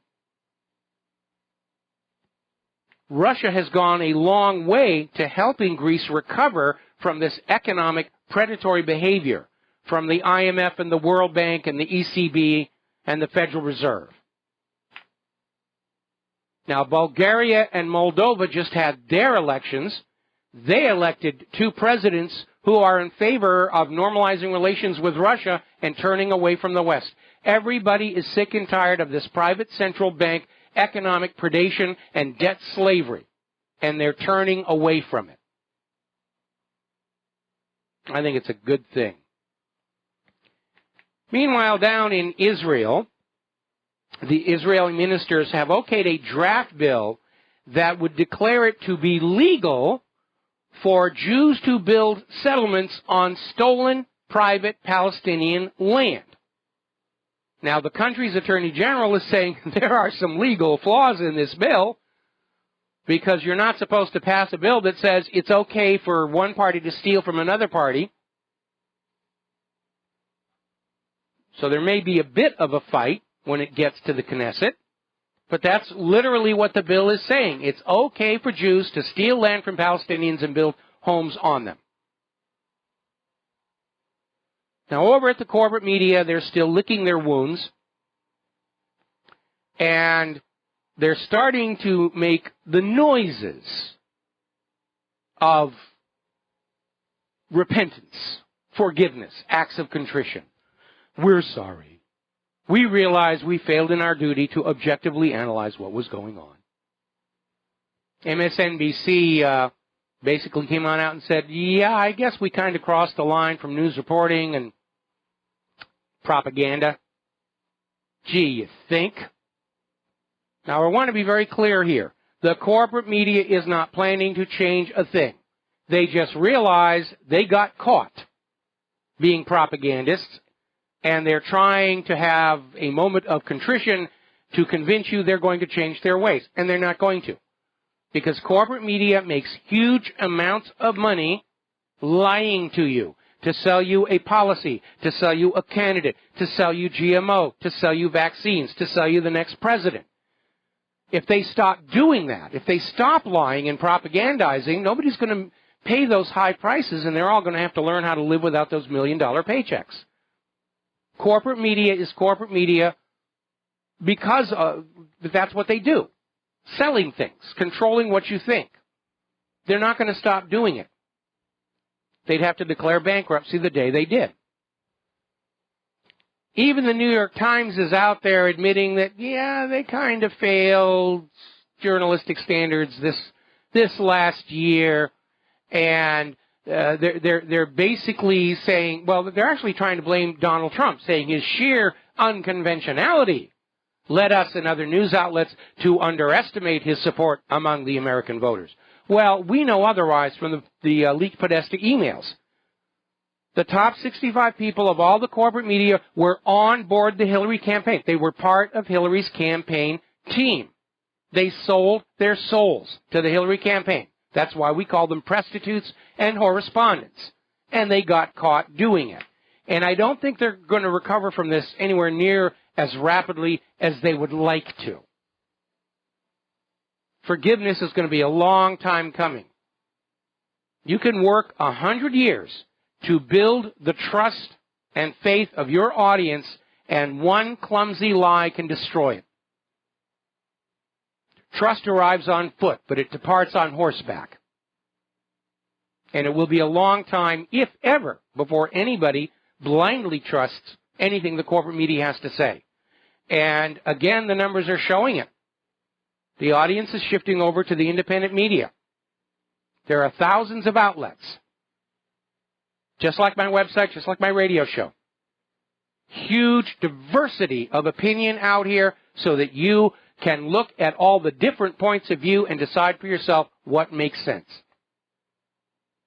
We're going to take a break for commercials, and we'll be right back. Aloha, America. Welcome back to the show here. And one of the callers earlier in the show had mentioned this story coming out of, well, it's in a couple of different places. Basically, an investigation by El Universal down in Mexico found that between the years of 2000 and 2012, and it may be continuing to this day, the U.S. government had a secret deal with Mexico's Sinaloa drug cartel that allowed the cartel to smuggle billions of dollars of drugs into the United States of America, while Sinaloa provided information on rival cartels. Remember El Chapo and his miraculous escape? He's working for the U.S., for the government. The U.S. government is the biggest drug smuggler in this country. Why were they gathering information on rival cartels? The same reason that the U.S. government was spending your tax dollars to arm the Sinaloa cartel with military-style weapons through the Fast and Furious program to eliminate the competition and establish a monopoly. Because when you have a monopoly on the flow of drugs, you can raise prices. That's what's been going on. And, of course, at the same time they're giving these drug cartels military-style weapons, they're out there saying, oh, you, the American people, you have absolutely no need to have these kind of weapons. All right, we're going to go ahead and open the phone lines for more phone calls, and we're going to start with Connor in Ireland. Aloha. Welcome to the show. What's on your mind? Hi there. Can you hear me? I can hear you just fine. First, I wanted to go talk about what you said about the media and how they're not going to stop what they're doing. But I'm first going to talk about what you were just saying now. Yeah, I think it's very obvious that the American government runs basically their own cartel, because it's just come out that the American government also runs possibly more than half of all pedophile sites on the internet. So, in order to entrap people, but I think they run most of the problems that are out there. They are responsible for most of it. But well, they're the privileged class of criminals here. But remember, this whole Bush-Clinton duopoly tracks back to Operation Screwworm, which was the CIA program in the mid-'80s to manufacture untraceable military weapons and smuggle them to the Nicaraguan Contras to use against the Sandinistas. And all of this was a violation of the Boland Amendment and the Logan Act. It was being run by then Vice President George Herbert Walker Bush clandestinely, was not an official U.S. government policy. And so in order to fund all of this stuff, the CIA, even back then, was smuggling cocaine into the United States of America, which they were allowed to do under a change to the rules that was actually created by Ronald Reagan's Attorney General, William French Smith. And his assistant in all of this was Ken Starr. The name will come back in a little tiny bit. Now, the northern end of this, in order to fund all of this gun running, they were smuggling cocaine back into the United States of America by the ton and selling it to our kids. And the northern end of that gun and drug running pipeline was in Arkansas under then Governor Bill Clinton, and everybody along the way was making huge amounts of untraceable, untaxable money. That, like the rum runners of Prohibition, they had enough money to buy and bribe their way into the highest levels of the U.S. government. Well, so what I originally called to talk about was, you were saying, the media is not going to change. They're not going to change their whole, basically, propaganda regime, right? Right. But in 2012, only 40% of people polled in the U.S. trusted their media. And as of this year, the polls show, since this election, only 6% of people trust the media and believe the other 94% either they aren't sure or they outright don't believe it. I mean, do you really think that won't make a difference? Because I feel like that would at least prompt some change if people aren't believing a word you're saying. At some point, you got to, change up your game a bit. You think the media won't change at all? Well, there's going to be some changes because obviously they're losing viewers and they're losing ad revenue, and the corporate entities and individuals who are continuing to prop it up are not going to be happy with that huge deluge of red ink on the bookkeeping. But again, the current corporate media their business is lying. I think we're going to start seeing them start to collapse and be replaced by new media companies who go back to the original model of being a watchdog on government abuse. And I think most of those new media companies are going to be coming out of the current independent media.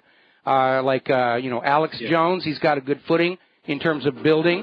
We know that Trump is going to be starting, or Trump's son, rather, is going to be starting his own media outlet, and I would sure like to know where I could send a resume to them.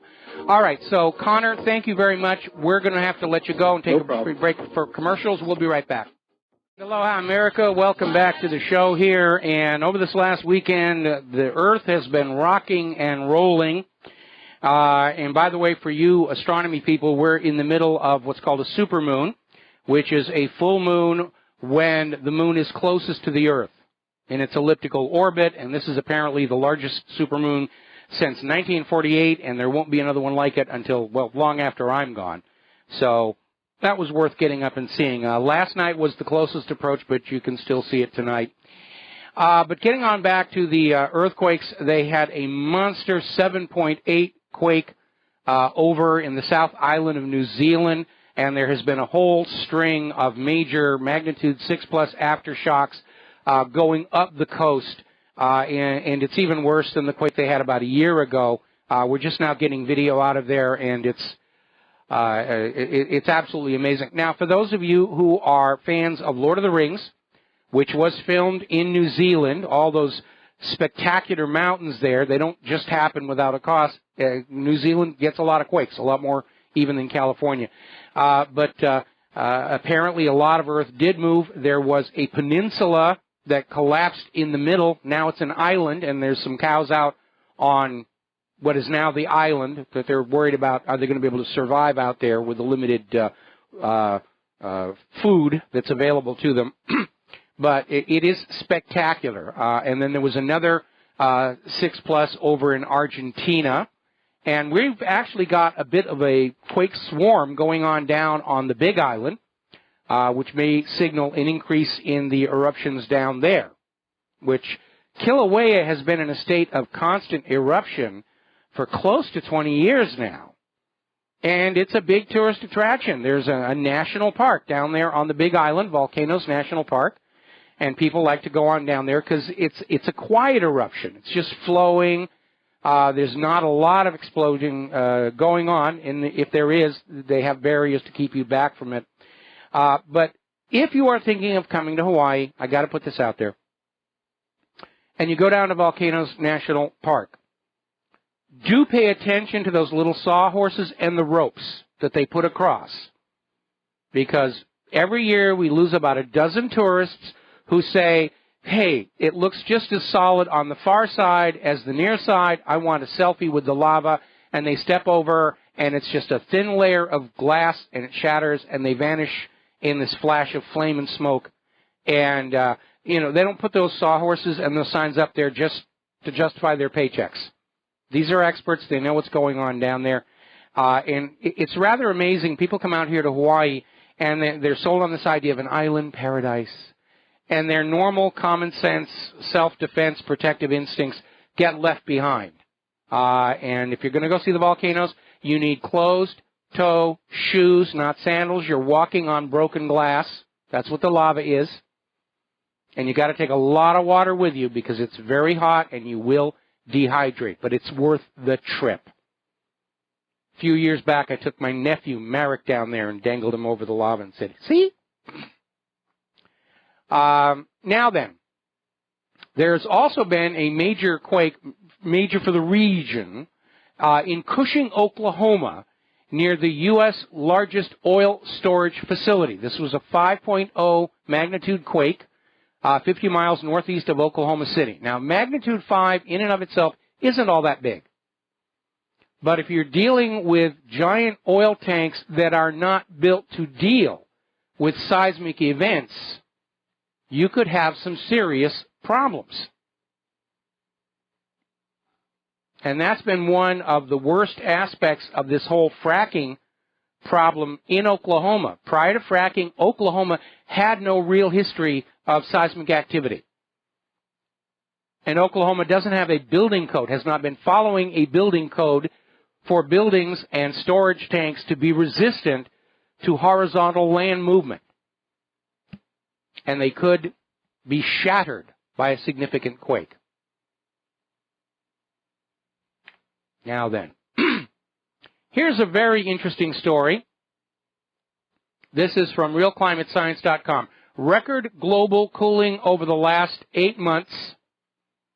And they're going on out to the raw temperature data. There's no statistical correction or adjustment or anything else like that. Basically saying the world is cooling significantly. A lot of scientists who are not being paid by the global warming scammers are saying we are, in fact, entering into a new mini ice age, and we need to study the last mini ice age to get an idea of what we're going to be dealing with. But the global warming cultists are still not giving up. There is a UN front group that calls itself the World Meteorological Organization. It's part of the UN. It's the front PR group for the IPCC. They are there to provide pronouncements that the world is getting warmer, which the corporate media will pick up and present to you as absolute truth, never to be questioned. And the World Meteorological Organization is saying 2016 is now the hottest year on record. Never been hotter in all the years we've been taking measurements. Well, that's only if you're massaging the data, because we know in the mid-1930s was a lot hotter. But they're still pushing this. And over at Bloomberg, again, they have this article. Trump victory deals blow to the global fight against climate change. Well, first of all, when you understand that climate on Earth is decided, or rather dominated by solar energy output, which is in decline, and the changing shape of Earth's orbit, you come to understand there is no fight against climate change. It is as pointless as when Caligula had his soldiers stab the ocean with a spear because he was angry with the god Neptune. And Bloomberg is going on out there about how Trump's victory threatens the industries working to clean up global warming. Industries like, Evergreen Solar, that lost $25 million. SpectraWatt, that lost $500,000. Solyndra lost $535 million. Beacon Power lost $43 million. Nevada Geothermal lost $98 million. SunPower lost $1.2 billion. First Solar lost $1.46 billion. Babcock and Brown lost $178 million. Enerdell's subsidiary Ener1 lost $118 million. Amonix lost $5.9 million. Fisker Automotive lost $529 million. Abound Solar lost $400 million. A123 Systems lost $279 million. Willard and Kelsey Solar Group lost $700,000. Johnson Controls lost $299 million. BrightSource lost $1.6 billion. EcoTality lost $126 million. Razor Technologies $33 million. Energy Conversion Devices $13 million. Mountain Plaza lost $2 million. Olson's Crop Service and Olson's Mills Acquisition Company $10 million. Range Fuels $80 million. Thompson River Power $6 million.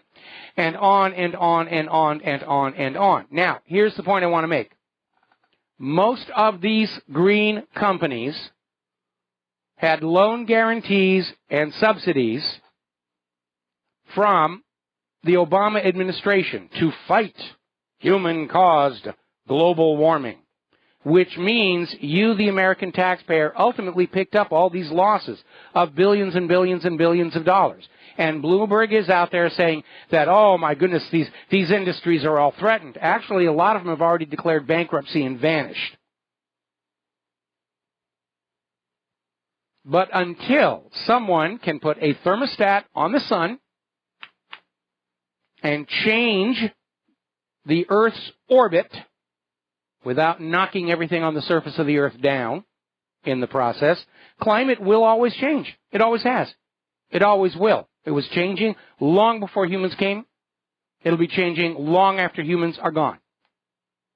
That's reality. And again, the failing of the liberal mind was this idea that reality could be subordinated to political agenda. If we say the world is warming, then by golly, it's warming, and don't you pay attention to all that snow and ice that you're seeing.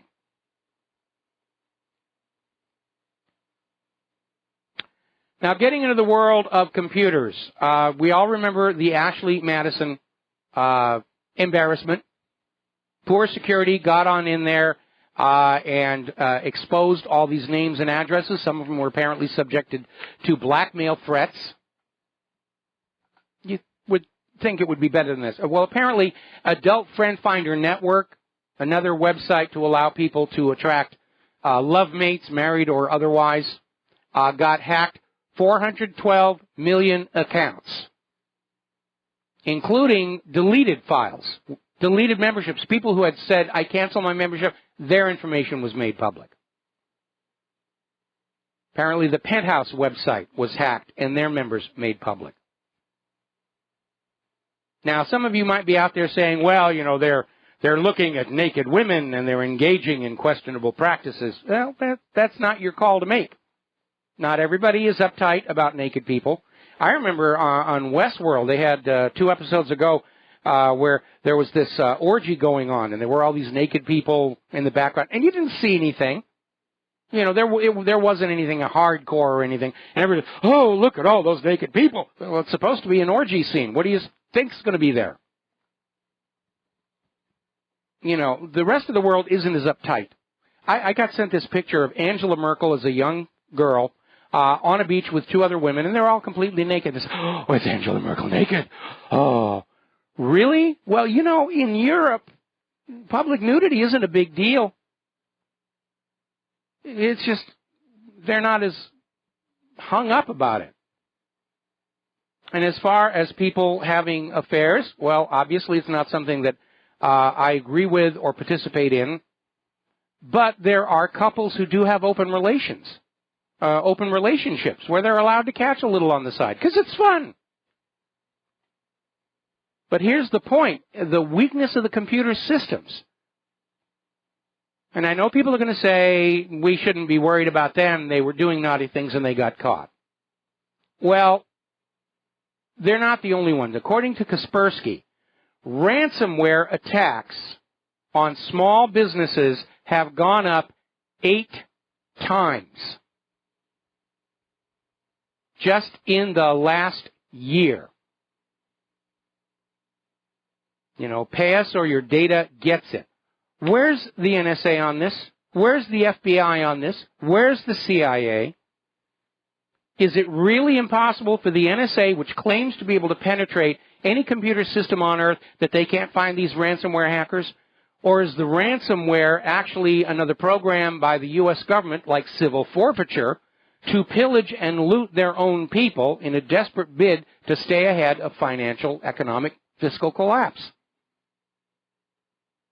Now, Kaspersky outed the hacker collective Equation Group as being part of the NSA, so we can't rule out the fact that the NSA is itself engaged in large amounts of computer crime for whatever reasons. Edward Snowden has said the people at the NSA don't hesitate to steal and make copies of pictures you may have of your significant other in states of undress and ecstasy to add to their own personal collection. That huge data center in Utah may actually be the world's largest amateur porn collection, which is why they can't find any terrorists. Now, a caller mentioned this earlier in the show, and we're going to talk about it. The FBI ran 23 dark web child porn sites in order to gather visitor information. And apparently, last January, the FBI had run another child porn site for 13 days. Now, you have to admit, this is a little hypocritical. If you think child porn is bad, and I'm definitely in that category, then it's wrong when anybody does it. That includes the FBI.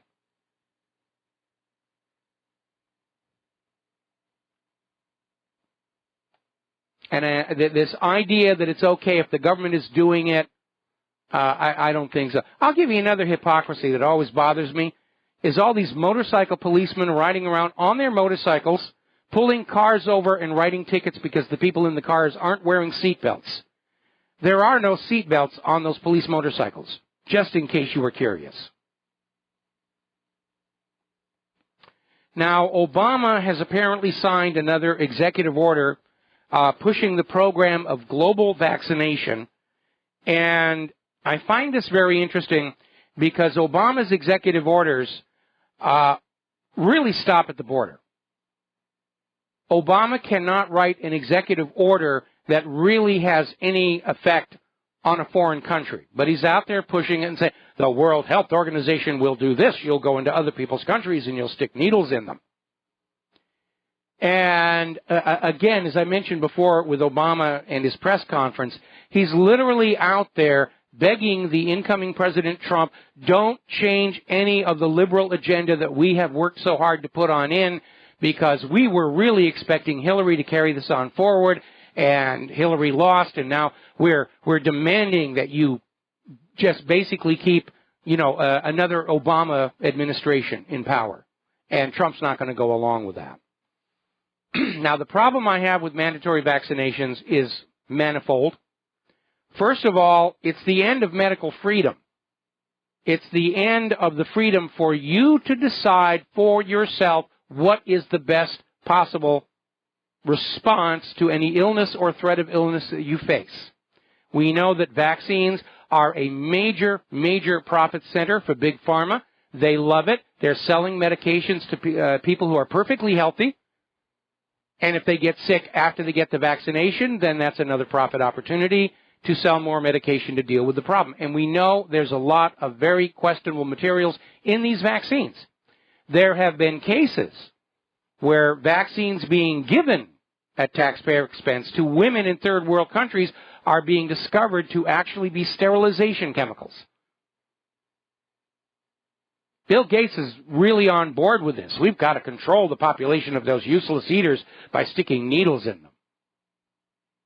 And I would hope that this is also going to come to a halt under President Trump. Now, if the medical companies can come up with something that really works, provably works, they don't have to rig the trials, then we should consider buying it. But this constant resorting to government authority to force people to buy things they don't want and probably don't need, that's the imprimatur of fascism. And I think if there's one overall objective we should have in the incoming administration, it is to pull back from this rush toward fascism in our country. We're going to take a break for commercials, and we'll be right back. And aloha, America. Welcome back to the show here. We're going to go back to the phones. Al in Canada, aloha. Welcome to the show. What's on your mind? Aloha, Mike. I hope you're doing well. I'm doing fine. A little quick, two little quick stories I have about vaccinations. When I was 3, I was vaccinated, obviously like a lot of us were up here in Canada, and my mother was giving me a bath. This is a story she tells me, and I went into convulsions like that same night. And of course, she phoned, and she rushed me to the hospital, and the only thing that saved my life when I was 3 was I was in the bath water, which cooled my body, because obviously I had broken out into a very, very high temperature. Anyway, fast forward about 30 years, about almost 20 years ago, I went for hay fever shots. The second to the last shot, it really hurt. And, you go sit in the doctor's office immediately afterwards. And within about 3 or 4 minutes, I started having this feeling like there was something inside my body crawling around trying to get out. Mm-hmm. And, of course, my heart rate went up and my blood pressure, went through the roof. So, I tell the nurse and I go back in to see the doctor. He gives me a bunch of shots of adrenaline around the puncture from the okay. hay fever medication, which was, basically pollen, right? The next time I went in for my final shot, he sat me down and he goes, I'm going to tell you what happened. When I injected that needle, I hit a vein. And he said, I remember kind of feeling a little bit of resistance when I put the needle in. He goes, but I'm pretty sure that I put it right into your bloodstream. And he said to me, that's how children end up with all these problems when they get vaccinated. He told me that. knowing that when I was 3, because I've had it my whole life, that's what happened to me as well. Yeah, that would definitely be an issue exactly because, how it happened. vaccines are always supposed to be intramuscular, but if they put it in the bloodstream, then, yeah, they're going to get a concentrated dose, and that could provoke a reaction. And it's just, they're there to sell the product, and they're just very reckless in how it's being used, and they're harming people. Yes, yes. And you know this, and yet, how often do you actually hear those facts every time you get a needle, every single time there are risks. There are always risks, and yet you never hear the truth of why these vaccinations and every other shot goes bad that are, like you said, supposed to be intramuscular. And yet, you hit a vein and it goes into your bloodstream, breaking that blood-brain barrier, and it goes right, and all these problems happen. And yet they never, ever talk about it. I've never heard it once. No, because the corporate media is there. They get huge amounts of money from the pharmaceutical advertisers, and that they're not going to alienate their advertisers. And that's unfortunately why the corporate media is going to stay the corporate media. They don't want to live on the kind of money that we're running What Really Happened on. So they're going to go out and continue to sell out to the highest bidder. Anyway, listen, Al, I got to let you go. We've got to take a break for station identification. The phone lines are open, 800-313-9443, and we will be right back. And aloha, America. Welcome back to the show here, and we're going to go right to the phones here. Sherry in Texas, aloha. Welcome to the show. What's on your mind? Aloha. Hi, Mike Rivero. Listen, I just was talking to your producer operator. Yes. And I'm not online here at the house. I have a business place I go to if I want to go online, and I do things by mail a lot. So I want to make a donation by mail. You are incredible, and I have every October I have about 3 or 4 people I give to. My charitable giving thing that makes my heart glad because they're so important to me. And I want to put you on there, but I want to do it by mail, and can you give me an address so I don't have to go online to get the address? Well, okay. The address is rather convoluted, and if you could bear to go online once to my website, WhatReallyHappened.com, underneath the green banner at the top, there's a white bar, and over at the right it says Donate. And there is an address that you can use there. It goes to a postal box, and instructions as to who to make the checks out to, because it's actually going to a business that owns the What Really Happened website, and you can get all that information there, and I do appreciate it. And one more thing, we're not legally a charity. You can't deduct us from your tax. I don't do that. Oh, okay. All right. But listen, Mike, you're going to have to run this WhatReallyHappened.com. And then I looked for a postal box. What was the part after that? Because I'm really okay. Up at the top, there's the banner that says "What Really Happened," and today it says "Conspiracy Theory: A Truth Not Yet Forced into View." Directly under it is a menu bar with 7 items, and all the way over on the right it says "Donate." And if you click that, it'll give you a PayPal tool, but it will also give you a postal address where you can send me something by the mail. Okay? Good postal address. That's what I need to know. Thank you so much. All right. Thank you very much. And we're going to let you go. Now then, getting on back to the news here, and thanks to everybody who donates because in this run-up to the election, we actually turned off some of our abusive advertisers because there was a big malware problem out there. And it looks like it's not going to go away anytime soon because they still think they're going to steal this thing. We're getting a report now of more confrontations between the anti-Trump rioters and the police. Apparently, the police are trying to arrest some of the violent people, are then being surrounded by more violent protesters who are now attacking the police and trying to free the rioters already arrested. I mean, that is absolute, complete lawlessness. And again, where this is not going to work, all of these riots, all the vandalism, beating up on a pregnant woman with baseball bats, all of this stuff is not presenting a public image of the Democrats and the Hillary supporters that the American people are going to find sympathetic, and certainly they're not going to be wanting to support it. And we may have seen an eye blink from the establishment because finally Obama has come on out and made a comment about all these protests saying Americans need to reconcile themselves with a Trump presidency. And this is probably tied in with his press conference earlier where he's out there begging Trump to keep his policies moving forward. And so finally out there, now we're waiting, of course, obviously for Hillary Clinton to come on out and say, look, Trump's going to be the next president. Please stop protesting and rioting. I don't think we're going to see that for a while. Pardon me. Meanwhile, as I mentioned, the president of China has already phoned Donald Trump, says let's be friends. Cooperation is the key to the future. And at this point, the U.S.-Asia pivot plan seems to be in serious, serious trouble. And a lot of the areas that were U.S. allies are turning away, like the Philippines, although President Duterte has already indicated that once Trump is in office, the Philippines will go back to normalized relations with the United States. But all of these agendas, the confrontation with Russia, the confrontation with China, they're all falling apart. And we understand what that ultimately is really going to mean. The United States government, politicians, Wall Street, over the last 30 years, turned their backs on what really makes an economy work.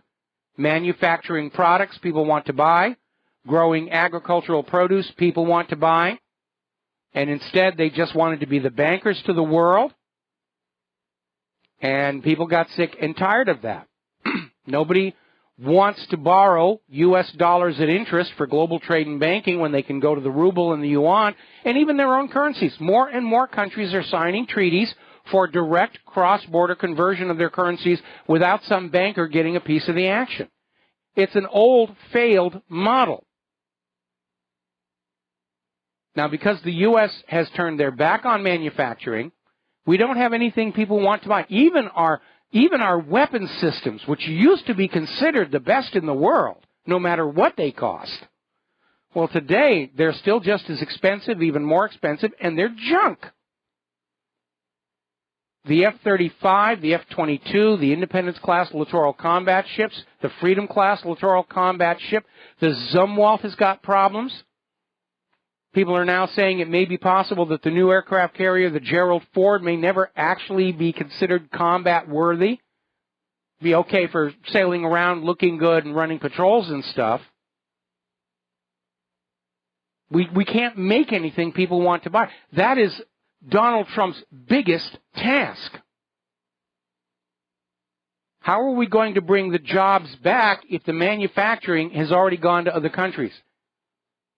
And all during the 80s and 90s, politicians were willing to just let these manufacturing go to other countries. We don't need to get our hands dirty. We're going to take a second to do a shout-out to our on-air affiliates who are rejoining the network. We're talking about the economic ramifications of Trump's election victory and where it meets some very bad economic policy set by preceding administrations. So we had this corporate leadership that grew up out of the MBA program designed by Harvard University at the end of World War II, pardon me, where there weren't enough managers to go around and business was booming. And so we created a generation of managers who are unconnected to the actual process of production. There was that standardized scientific business management interface, and that's all they know. They don't care what's going on the floor or the laboratory. They don't have an emotional connection to the building of a quality product. And these people with these MBAs grew up to be our corporate leadership today. And they were happy to ship our manufacturing to other countries. Because the CEOs are still making their money off the sales. It's just the American people who used to work in those factories don't have jobs anymore. And then they're wondering why retail is in such a sorry state here in this country. It's not because there aren't products and they aren't inexpensive. It's because the American workers don't have money to spend. Wasn't really well thought out in that case. So Donald Trump wants to bring the jobs back. He wants to make America great.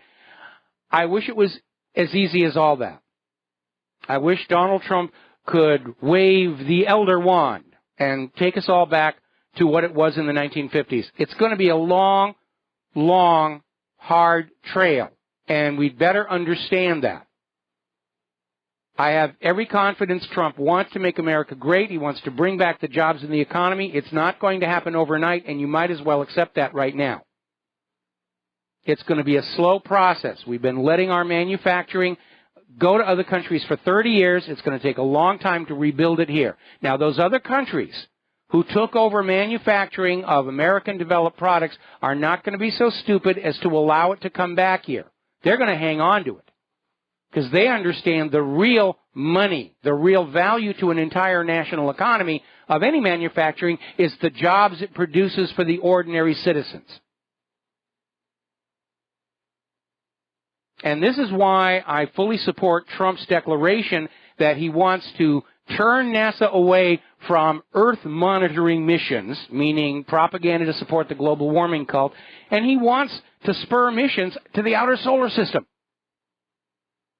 Going back to Mars, going out to Jupiter, wants to go to Europa, wants to do all of this stuff, and I absolutely 100% agree with him. Not because I want to see flags of the United States all over the solar system. And not because I'm personally curious about what they're going to find out there, although that is a factor. But I am one of those people who is old enough to remember that the tech boom of the 70s, 80s, and 90s was all born in that civilian technology incubator called the Apollo missions to the moon.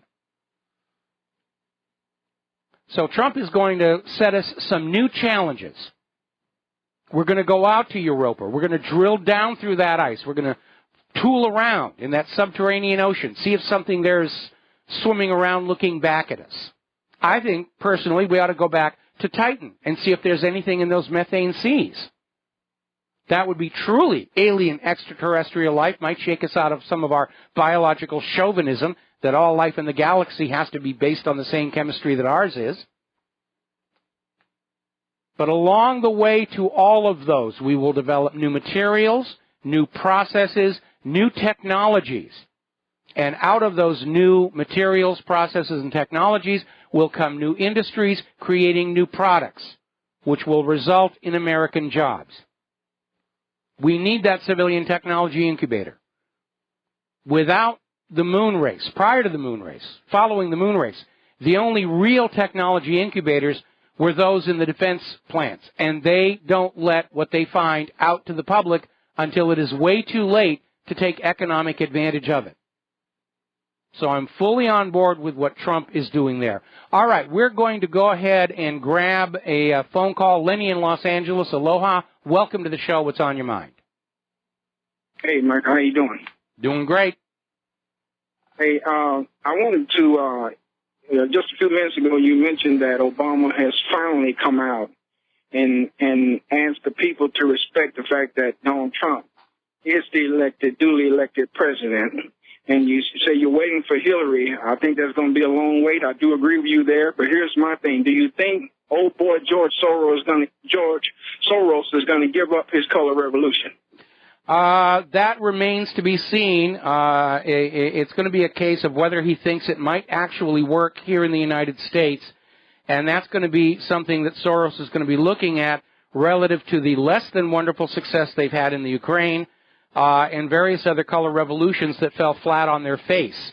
The fact that we, the American people, are aware that Soros has been playing these games in other countries mitigates against a success here in the United States. Nobody's going to believe that this purple revolution, that these rioters represent a grassroots movement of the American people. We've got too many videos of the buses bringing them in. We've got too many people who've seen the ads in Craigslist and Backstage and all these other magazines hiring these people to go on out and create a ruckus. We know this is a manufactured event. It does not really represent the will of the people. The will of the people was represented during the election, overcoming all the massive election fraud that we know took place. Correct. One more thing. I was listening to your podcast from last week, and there was a gentleman who called in and said, gave you the quote that just because a cat have kittens in an oven does not make them biscuits. You said that you liked the quote. The quote was from Malcolm X. Oh, okay, great. Well, he said a lot of really great things. Sure did. Sure did. Okay, have a nice day. All right, thanks an awful lot. And we're going to switch over to Kyle in Pennsylvania. Aloha, Kyle. Welcome to the show. What's on your mind? We're talking about Steve Bannon and how everybody, anytime he's referenced in the mainstream media now, it's Steve Bannon, white nationalist. Which, yeah, he's white, and yeah, he probably wants to put America first, but there's a big difference between somebody who's white and a nationalist between white supremacists. So I think they're trying to blur that. They're trying to blur that. When did being white become a crime? I mean, there was apparently a big stink where one of the talking heads in the corporate media was responding to the violence of the anti-Trump protesters, and they were beating up people, and they were going, oh, poor white people, aren't they suffering now? And, yeah, you don't cure racism by being racist. You don't correct all of the racial ills in this country by simply changing which race is now the targeted, designated target for abuse and aggression. No, not at all. And this phrase, white nationalist, is the same exact thing they did with global warming, to climate change, to, this, in 6 months, being white and for America, you might as well just have white hoods on, running down That's the way they're trying to take it. I mean, for all their talk about, we're sorry about how we misrepresented during the election, they're clearly still out there playing the same games. That anybody who wants to put America first is somehow being racist. They're still out there insisting, Obama, in his press conference this morning, he wants Trump to continue this policy of letting the illegals come into this country. And let's not, upset the ambitions of the dreamers. Well, the dreamers should have never been here, Obama. If they're disappointed, it's your fault. You gave them a lot of unrealistic expectations. How can you have a president who's openly telling people to violate the law of the land? I mean, you have to me, that astounds me. You have laws, even if they're not enforced, you have laws on how you come to this country legally. And you're the president saying, violate these laws. Openly go against it. Meanwhile, trying to tell Trump that he should keep all these terrible ideas when he ran, his entire campaign was based on doing the opposite of that. I hope that Trump passes that executive order that nullifies all of President Obama's executive orders. I say this to people all the time. If you give the president as much power as you gave Obama, you have to understand that one day, someone you don't agree with, someone like Trump, is going to have the reins of that power, and it's your own fault.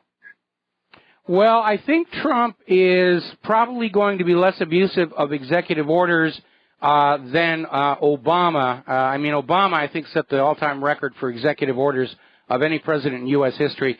I think Trump, as part of his agenda to make America great again, he's very obviously fully on board with the Constitution and the Bill of Rights, and I think he's going to try and run the office of the presidency within the restrictions on that office imposed by the Constitution and the Bill of Rights.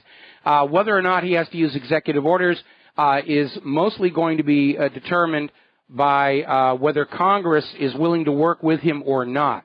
But I think the fact that Obama came on out and said it's time to reconcile yourself to a Trump presidency, I think they're beginning to realize that all of this rioting is not creating a sympathetic public image for Hillary's people and supporters, and certainly not for all these illegal immigrants. Most of these rioters are these frustrated illegal immigrants who came up here, voted for Hillary Clinton in the expectation that they'd get amnesty and citizenship, and now they're not going to get it. So they're out there waving the flag of Mexico and screaming that Trump is not their president, and they're absolutely right. Enrique Peña Nieto is their president.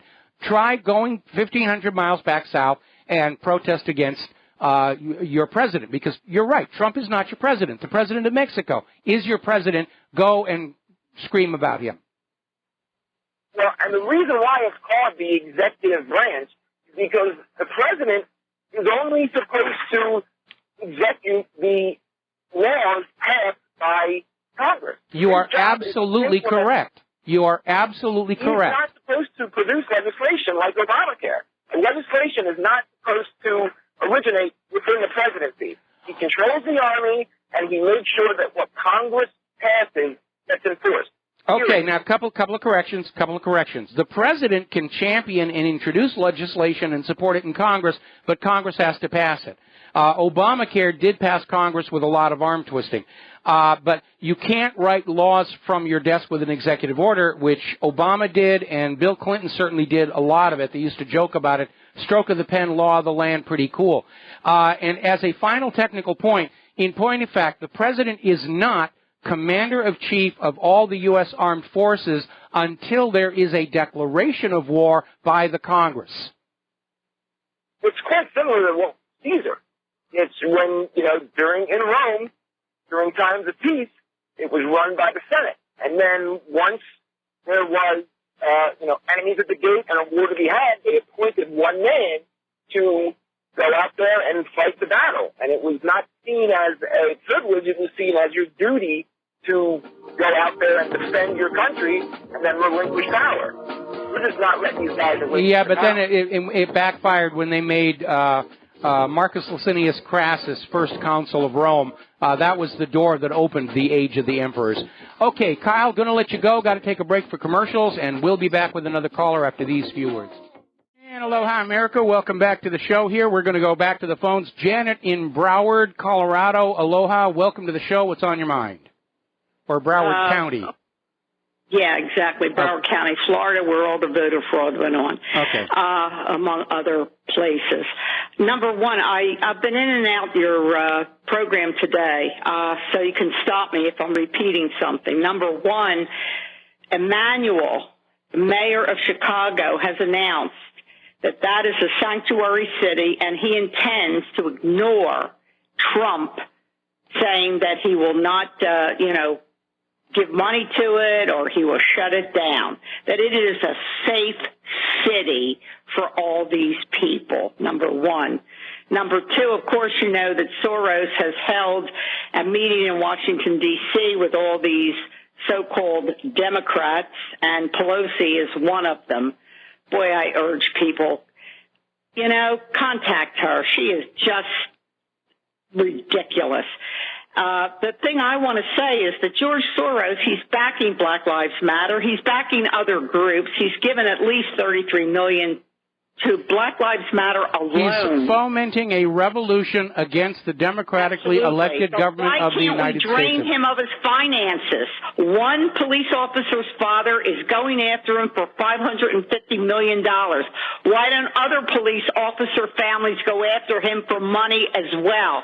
Why don't other places where there is public destruction by these buffoons in the street, why don't we drain him of his finances? He needs to pay. Taxpayers shouldn't have to pay for any destruction that he brings about. It's about all I have to say for now. Thank you, Michael, for all you do. Well, thank you very much. I want to step backward to what you were talking about, Mayor Rahm Emanuel.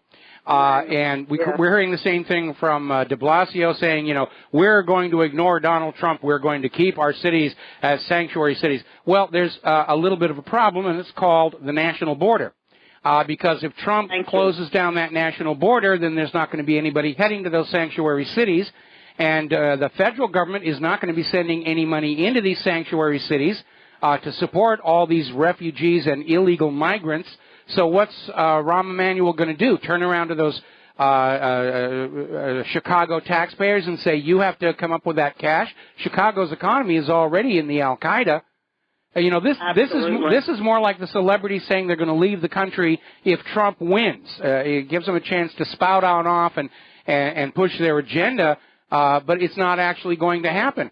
If the federal agencies go into these cities and start arresting and deporting the illegal immigrants, what's Rahm Emanuel going to do? Stand there at the city limits with a shotgun? They'll roll right through him because of that supremacy clause.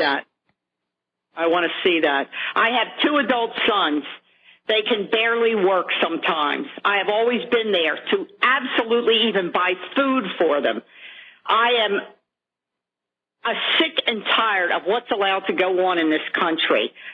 My kids were born here. I was born here. My parents were born here. My grandparents were born here. I am sick and tired of what is allowed. There's no low unemployment rate. You can take it at 23%, but if you go 101 million American people out of work, that takes it to 31%. We're not in any situation, any position to take in people from other countries. We're certainly not in a position to take in people from other countries who have not been vetted to make sure they'll be a benefit to our society, have needed skills, no prior criminal record, no contagious diseases. They're just letting anybody walk on in, and we're seeing the same negative effects here in the United States that we're seeing all over Europe. And this is all part of Soros' New World Order globalist thing, and you're right, somebody needs to pull that guy down a notch. And by the way, France coming out of the EU is called the Frexit. I don't know if you've heard that. Yes, I have. That's what it's called, and I love it. The Frexit. Anyhow, all right. Well, thank you very much. We're going to let you go. We're coming up on a commercial break. We got 2 more callers waiting after we get back from the commercial break here. But it is a very intense situation where we're literally seeing the establishment, which lost the election, is still trying to find some way to steal the nation back. They're going to trigger a civil war, and I don't think they're going to like how it comes on out. We'll be right back.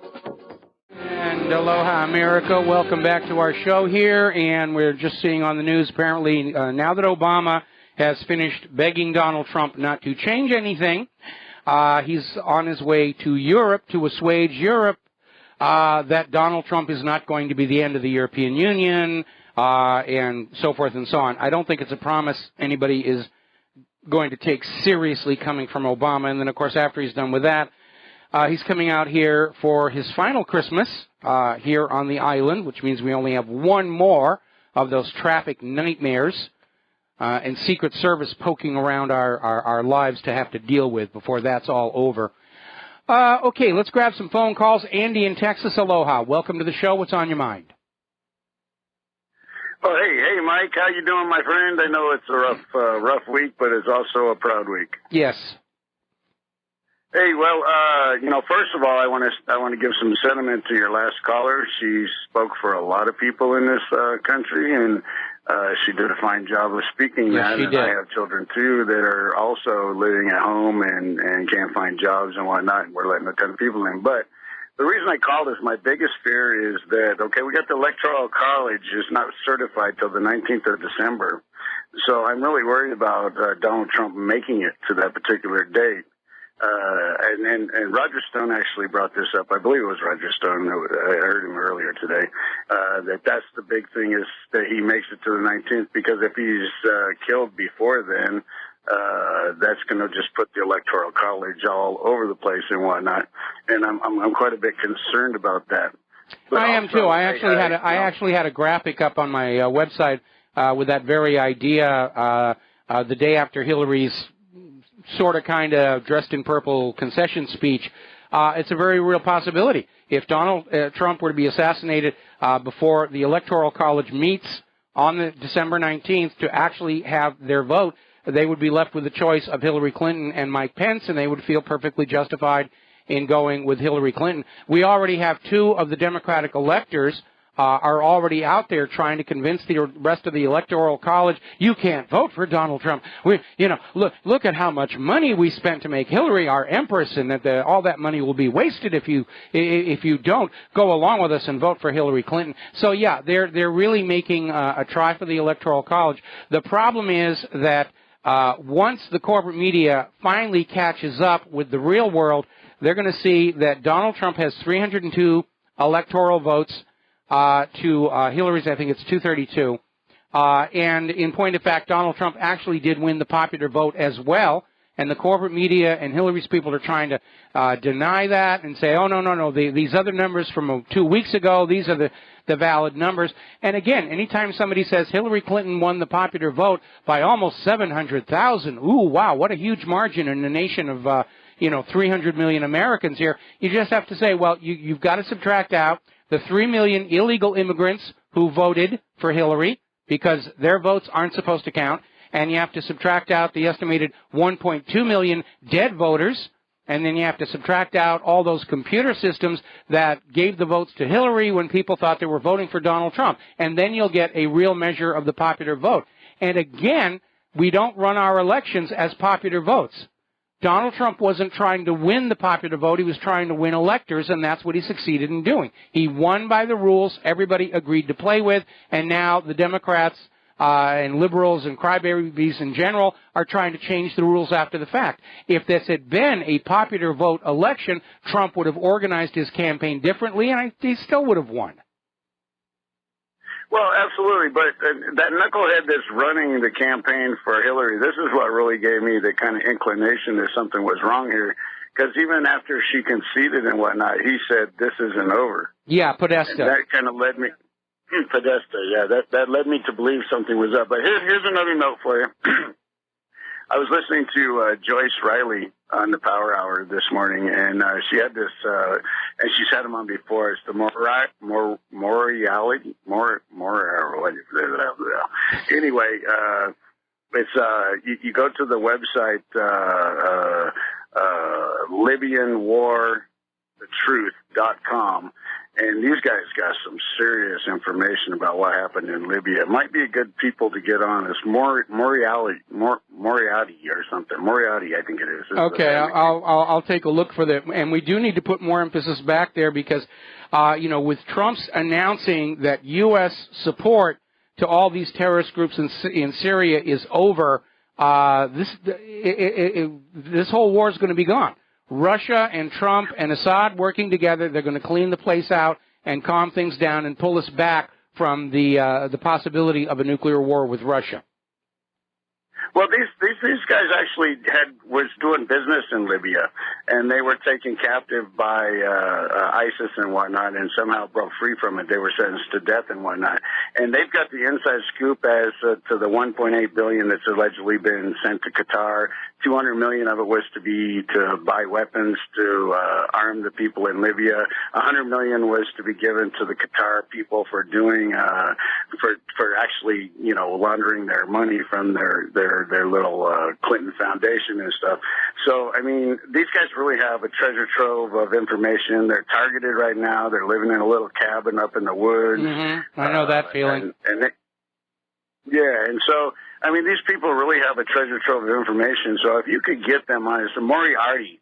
I got it right this time. Moriarty family, and it's Libyan war, or Libyan, the truth about the war, or something to that effect. All right, I'll hunt it down. I'll hunt it down. Okay, sir. All right. Well, I appreciate you, man. All right, Andy, thanks an awful lot. We're going to let you go. We got a bunch of callers. We're starting to run out of time. Mike in California, aloha. Welcome to the show. What's on your mind? Hi, Mike. One thing I don't understand is that lady that called about Soros. I have friends in Europe that told me that Soros was actually financing the snipers on Maidan in 2011 in Kiev, shooting both sides. Yes. Ulma Payet brought it up to Ashton, but Ashton, she was Secretary of EU then, didn't want to hear it. And this guy is a criminal, and he lives in the United States. Why aren't we arresting him? We should be. It's a mystery why we aren't. I mean, this guy, George Soros, reminds me of the villain, and this is a really old movie. It was called $1 Billion Brain.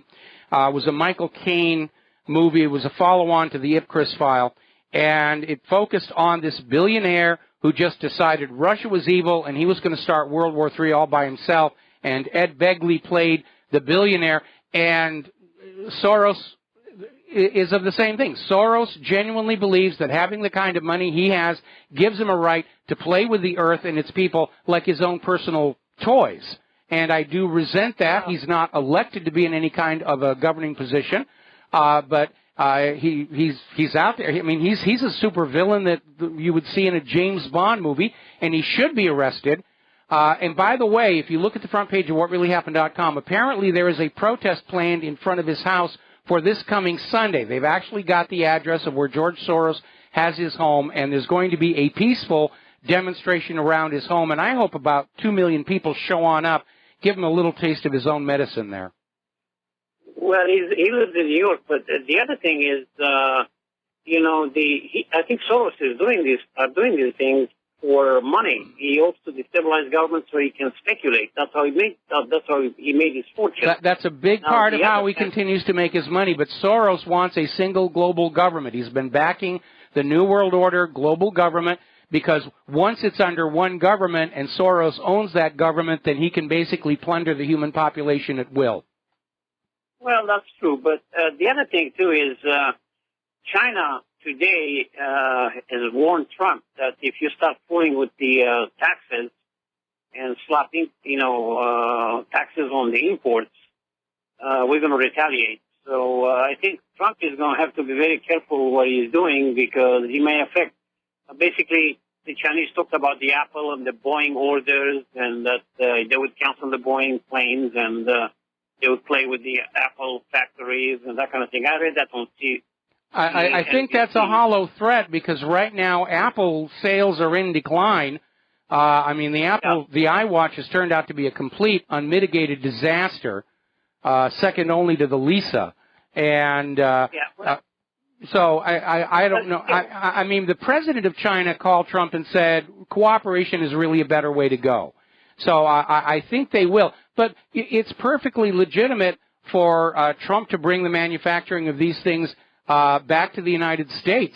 I mean, China did not design and engineer the iPhone. That was all done here in California, and we could manufacture it just as easily here as is done in China. It's a complicated issue. There's no easy answer.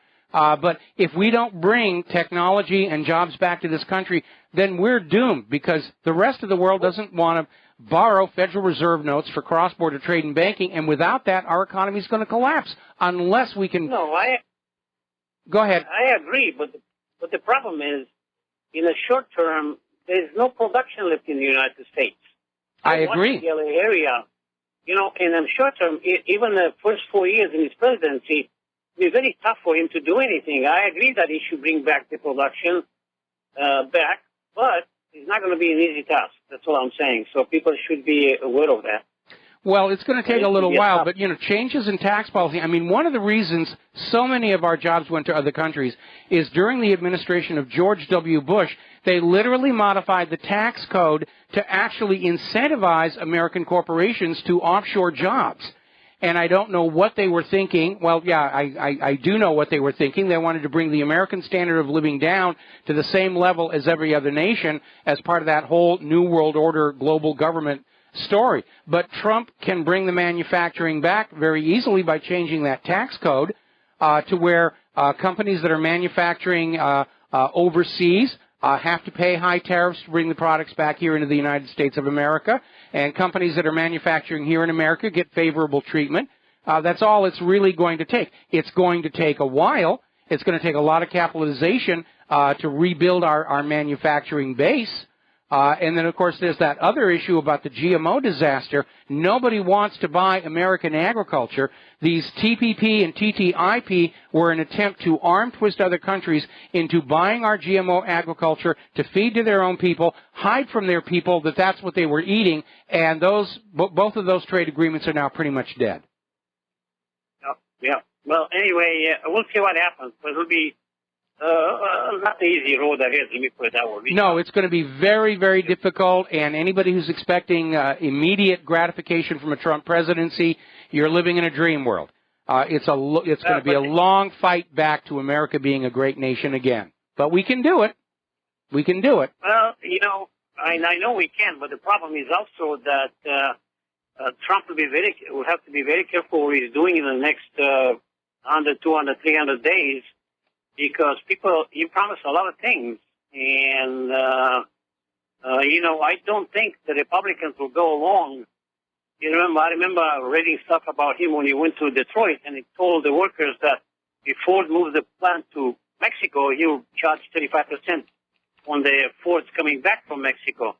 But I don't know if Ryan or McCullough will go along, Mitch McCollum will go along with it, because his donors will be upset at them. You know what I mean? So it'll be a tough thing. I mean, well, I don't know.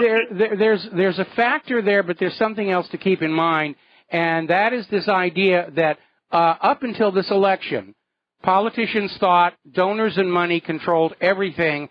Now they're realizing that if sufficiently angered, the American people can vote them out of office, and it doesn't matter how much money they've got.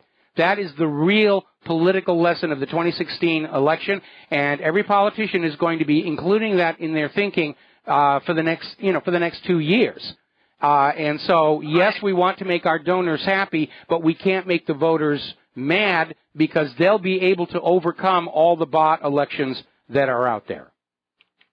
I agree with you, and like I said, Trump won because he realized that the American people, the average citizen, the middle class, is pissed.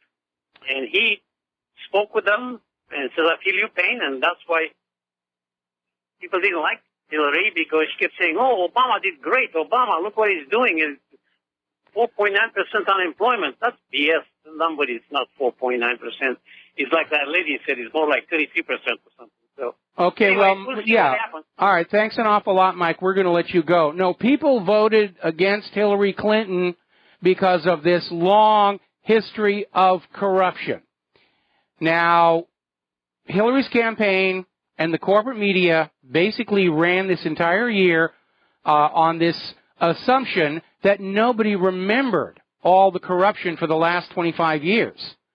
And this is where the Internet and the independent media have really profoundly changed the way information flows through society, because now we have a collective memory for our civilization that is not under the control of the wealthy and the political elites. We decide for ourselves what is historical. And that's why people remembered not just Benghazi, but Travelgate, cattle futures, all of that stuff, the sheer accumulation. That's what did Hillary in. I'm still hearing from liberals, oh, you just couldn't stand a woman president. So I didn't have a problem with a woman president. You destroyed yourself by choosing as your flagship somebody with that history of crime and corruption. And this arrogant fantasy by the liberals that with enough money and enough advertising on TV that the American people could be made to forget all about Vince Foster, the travel office firings, Chinagate, Whitewater, Castle Grande, Flowerwood, on and on and on and on. That's where they failed. They really did not understand they are not in control of what Americans think any longer. All right, let's grab some more phone calls because we're running out of time. Jesse in Ohio, aloha, welcome to the show. What's on your mind? Hey, Mike. I had an idea for all the safe space users. Yes. I think we need to have them doing abstract paintings of their feelings or explaining it to us with interpretive dance. Well, we have to give them fingerprints. We have to give them fingerprints, but we can't trust them with any sharp objects because they're all suicidal now. Well, that'll still work. I mean, or watercolors. I don't know. They could poke their eyes out with those brushes.